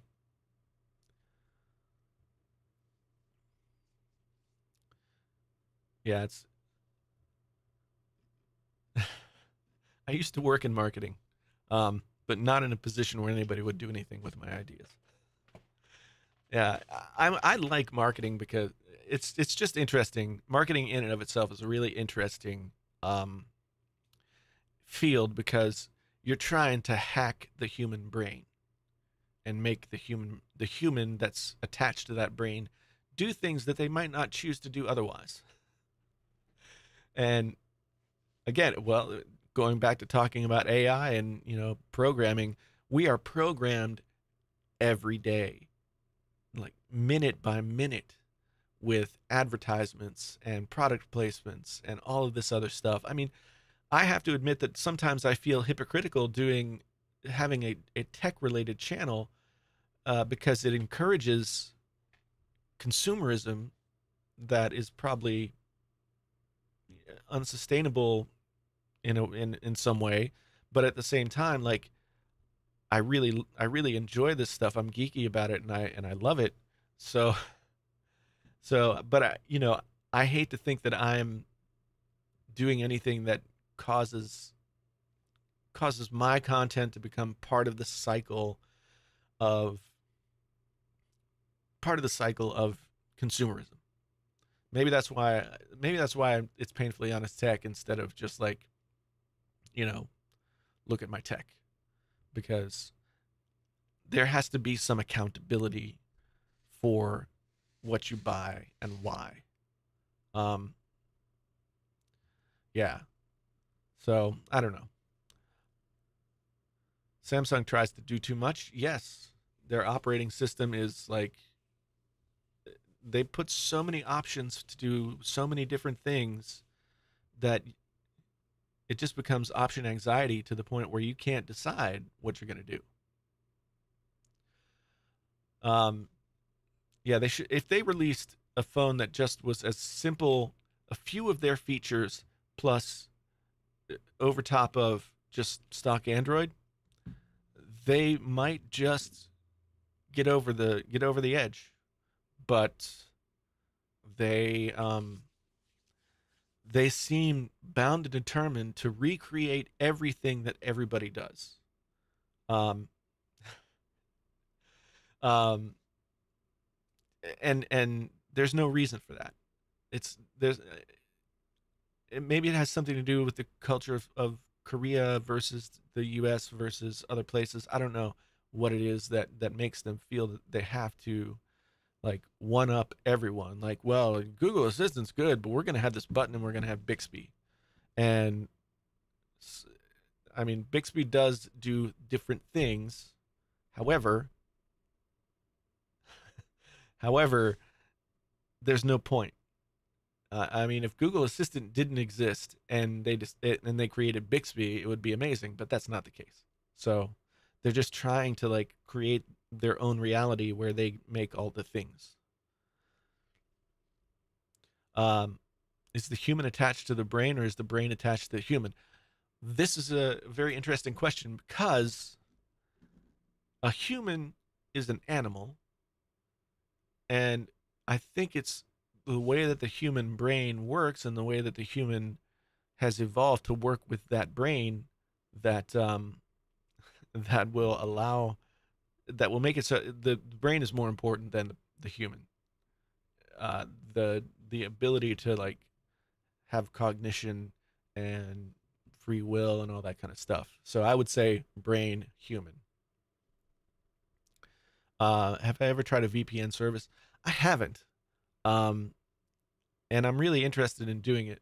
I've had a couple of VPN providers reach out to try to ask me to sponsor them and stuff, and I haven't said that I do it because I haven't used one yet. But you know, looking at the way, first net neutrality is not so great. And then the fact that Google, Amazon, all these people, all these companies, they know everything that we're doing, everything at every moment. And on some level, you say, yeah, I'm gonna allow for that to be the case because I gain things from uh, being plugged into the Google infrastructure or the Amazon infrastructure or whatever. Um, but yeah. So Josh, look at my tech. That might be a good line when you bring a girl home. It's sort of the same thing as like back in the old days when you had like a muscle car and you just drive up and down the street revving your engine and being all cool with this super powerful vehicle. Cars are super, super boring now, except for like the supercars, but they're so unrealistically out of the realm of possibility for any normal human being that I don't know. Automobiles are not cool anymore. Not in the way that they used to be.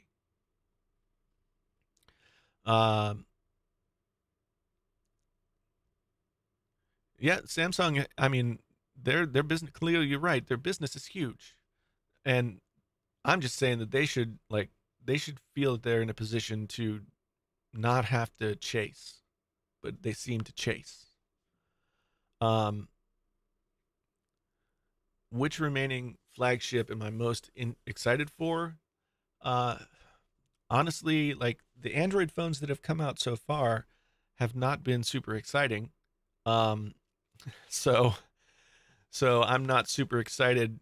Hopefully something comes along and gets me excited. But the iPhone, what they come up with for the iPhones is still, I think, going to be the biggest news in the smartphone industry this year. I mean, it was last year, and I think if they come out with that bigger phone, it's going to be that's I mean, my channel, that's when my channel started to grow, when I started covering that stuff. So, um I think that's going to be the stuff that really piques people's interest.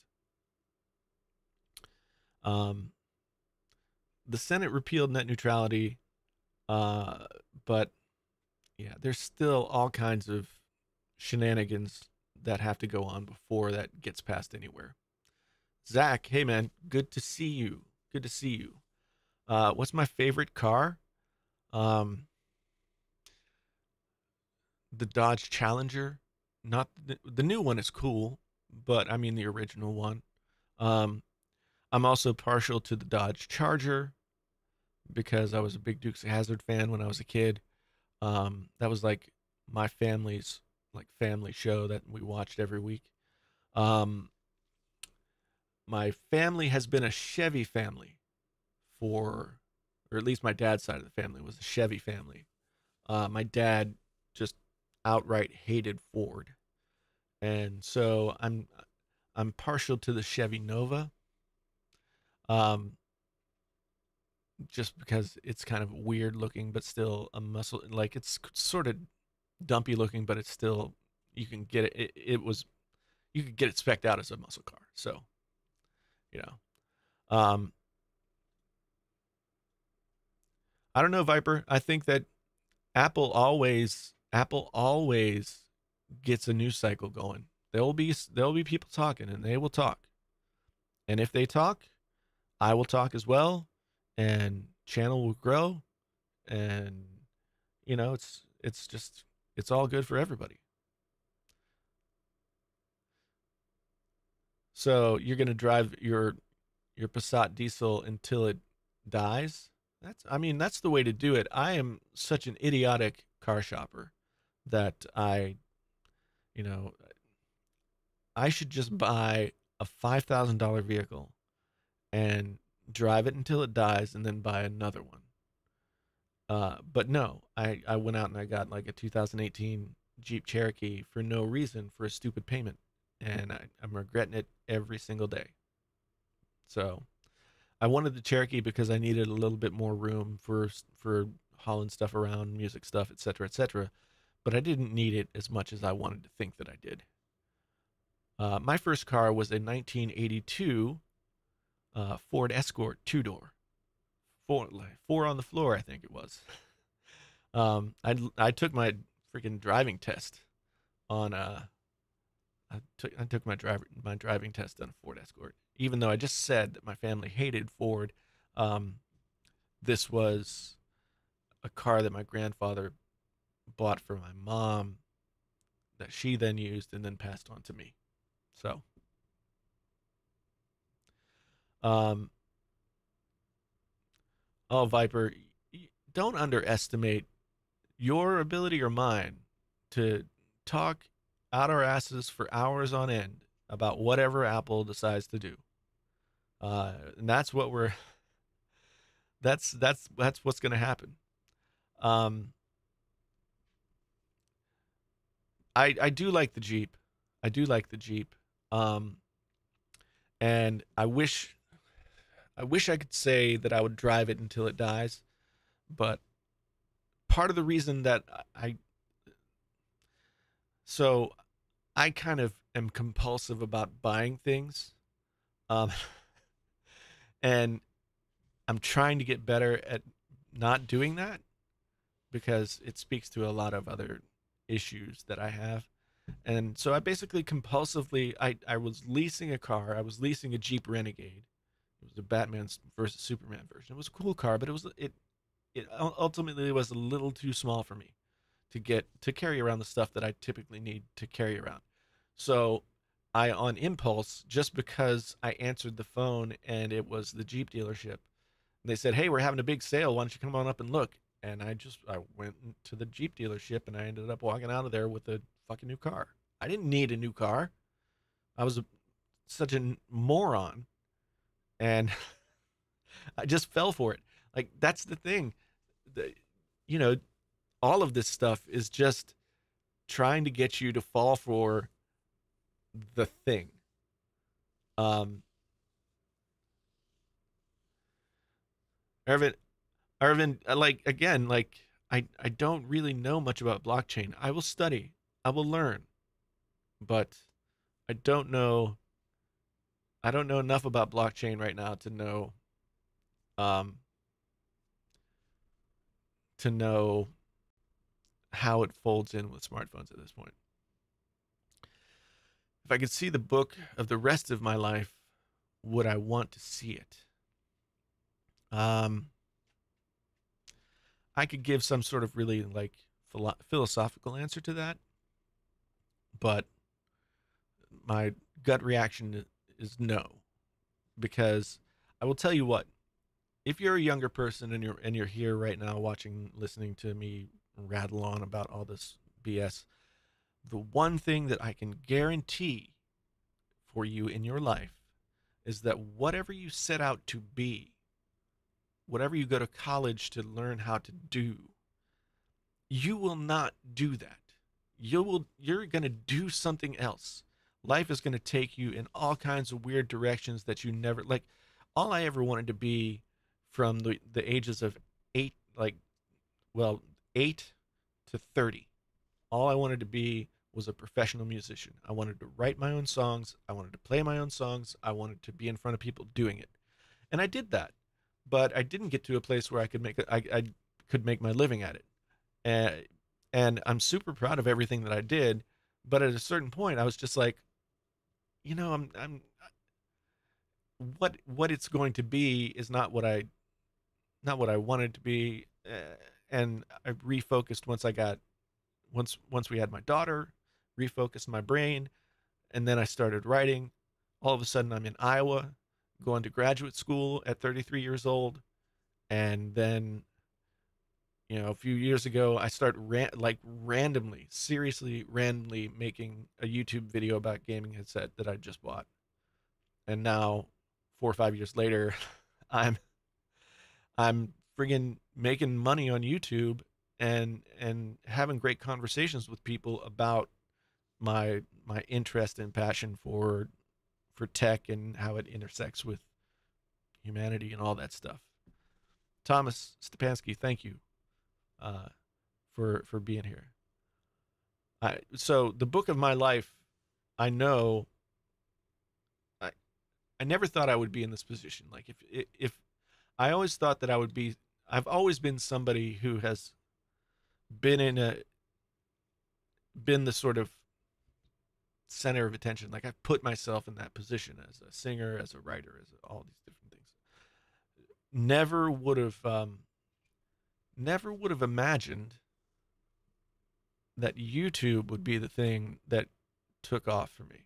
Just not even in the realm of my thought process. YouTube didn't exist until, see, 2006. So I was like uh 34, 35 years old almost.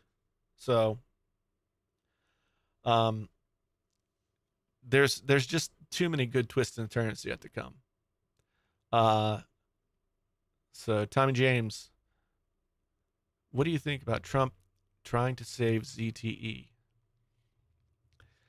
This is really dangerous territory for me because I try really hard on my channel to not engage politics, because uh, if you've been around the channel, you know that I've run for public office in the past, um, and I have really strong feelings and opinions. So I don't like to talk about politics because I know even though it's wrong, not everybody believes the same things that I do are important. um, but this ZTE thing is weird. I will say that. I don't know why, and I figure there's more to the story. Um, that maybe we'll find out and maybe we won't. We'll just have to see where that story goes.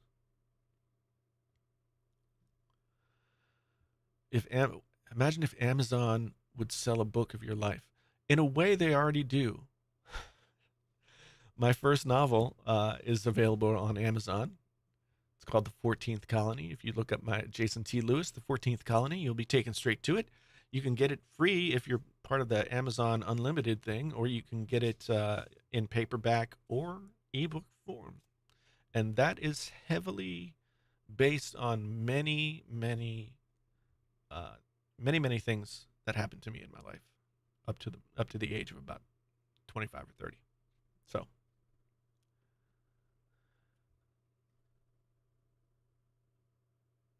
thank you, Joshua. I appreciate it.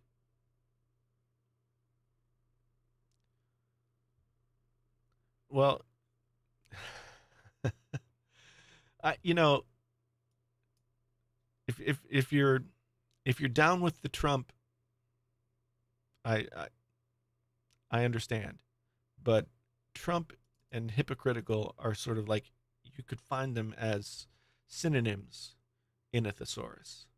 Um, so yeah, we'll just leave it at that. Don't know why he's decided to go that direction. Yeah, I did do.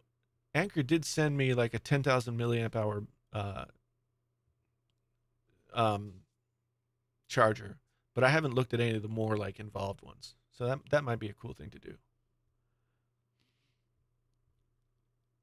I hope that the Sprint and T-Mobile merger happens, because I'd love to see another company that could compete on the same level as AT&T and Verizon. And right now, nobody, those two companies on their own can't. And so, yeah, I'd love to see, that competition. T-Mobile's talking about 5G, and we talked about this a little bit earlier. I can't see 5G being a factor for several years because of the infrastructure that has to be built in, because of the adoption cycle that it would take to get the majority of people onto a 5G phone. But I do think it's going to be interesting.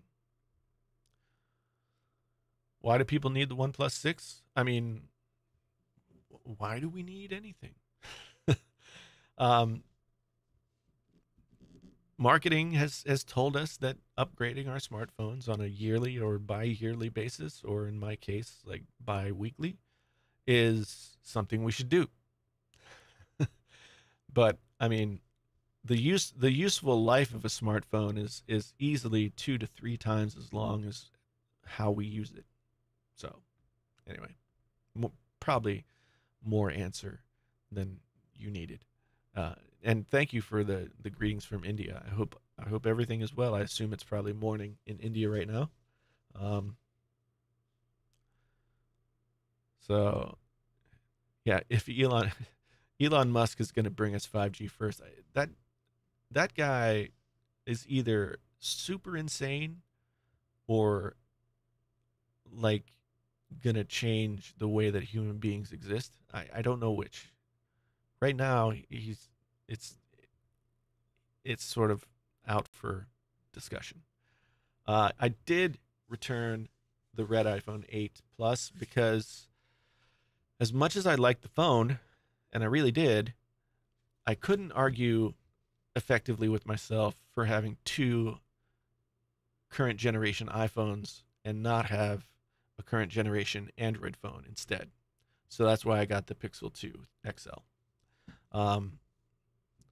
And the reason I want to have one of each is mostly because I want to be able to compare them to the phones as they come out, in 2018. So, just to have something to compare against. I would love to do more audio stuff. Steven, I almost so I'm trying to be really tight with my content strategy. And the stuff that's been working really well on this channel has sort of moved away from audio, and been more focused on the tech industry and smartphones and that kind of thing. But I hope to be able to branch out, um, and maybe start different sister channels for different topics, because there's a lot of stuff that I want to talk about, but I won't be able to do that until YouTube is my full-time gig.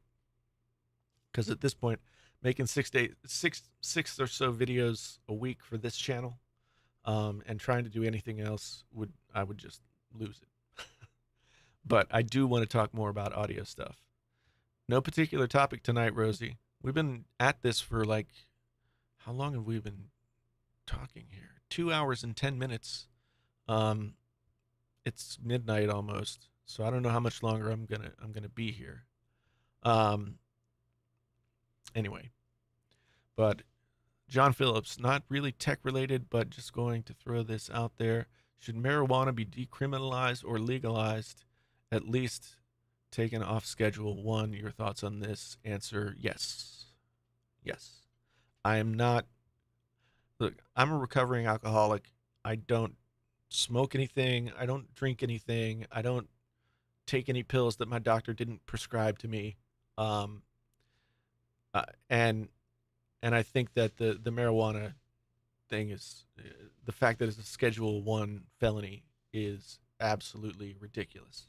And it's part of the reason why prisons are such big business in the United States. And people are making a lot of money off of prisons, and a lot of people's lives are being ruined because of it.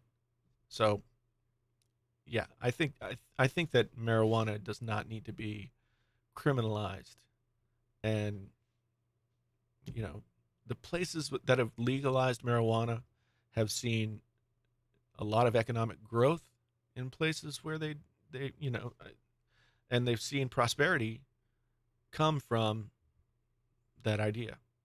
So I just think it's, again, kind of hypocritical, and that sort of Puritan bizarreness that that we they still sell cigarettes, and cigarettes fucking kill you. And as far as I know, nobody's ever gotten cancer from pot. So that's hypocrisy at a governmental level right there. Anyway, again, getting close to politics, and and I don't know how close I want to get to that, because I don't want to piss people off. Well, I do want to piss people off. I mean, the whole point of this channel is to piss people off, but I don't want to piss people off with politics. I can do that in other ways. Did you think of making a video Monday to Friday? I know that, like, I can feel like the smoldering embers of burnout from time to time, but I'm trying to be a little more. I'm trying to figure out a way to do the stuff, to allow the other things that are going on in my life to happen, to enjoy them, and continue to do this without completely falling apart. But daily content, or even just like weekly, 5 days a week content, it's a lot. It's a lot, but it can be done. I think since the late March, I've been doing at least 5 or 6 videos a week, and I'm still alive, I guess. Oh man, Painfully Honest Politics channel would just be,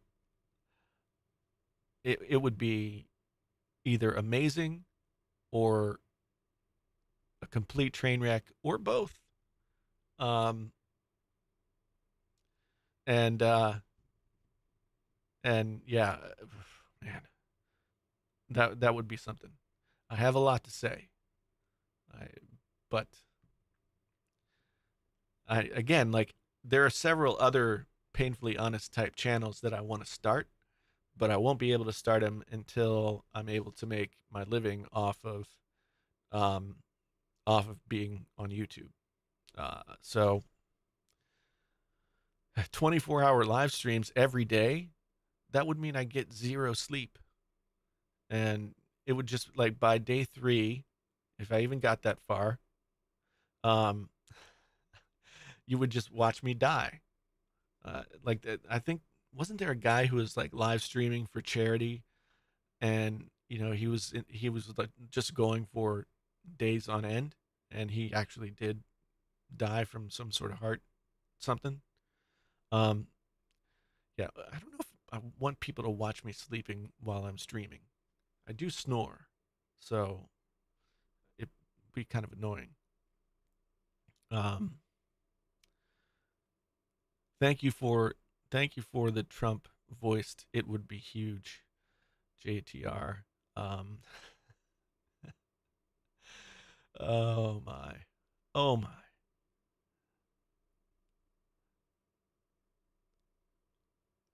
I do have a Patreon link. You can find it in the description of just about any video of mine, Arthur. Thank you for asking. If anybody, I'm, you know, I started the Patreon. I hadn't quite figured out how to make it work. I think I've got some new ideas. Um, so yeah. But anything that you guys would want to do to support, I would definitely appreciate. I haven't been pushing the Patreon too much, but the more support I get in that way, the closer I get to being able to do this all the time. So, so what are you at screw position? What are you asking, Slava? I don't know what you're asking.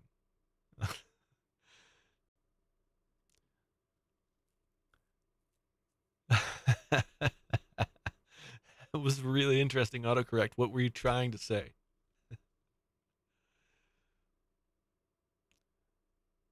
America. America? Is it America or is it just America? Which one of them are you from? Uh, sleep on stream. See, now you've got like, now that I see the word sleep in front of my eyes, I'm getting really sleepy. Yeah, and it has been 2 hours and 17, almost 18 minutes. Painfully Honest America. Oh man. If I really got going on that, I think I could give Young Turks and Alex Jones and all those people. I could slot into that pretty easily. But the one thing that I've learned about politics, being a politician, um, is that people don't elect people because they have good ideas. Um, they elect people because they reinforce the status quo. Um, and people are afraid of change.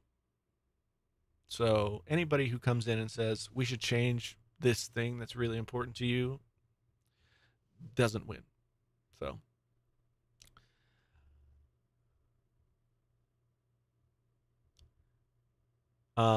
tech for your needs. Thank you for being here. Peace out. I am peacing out very soon myself. I'm gonna look at Raven's question here.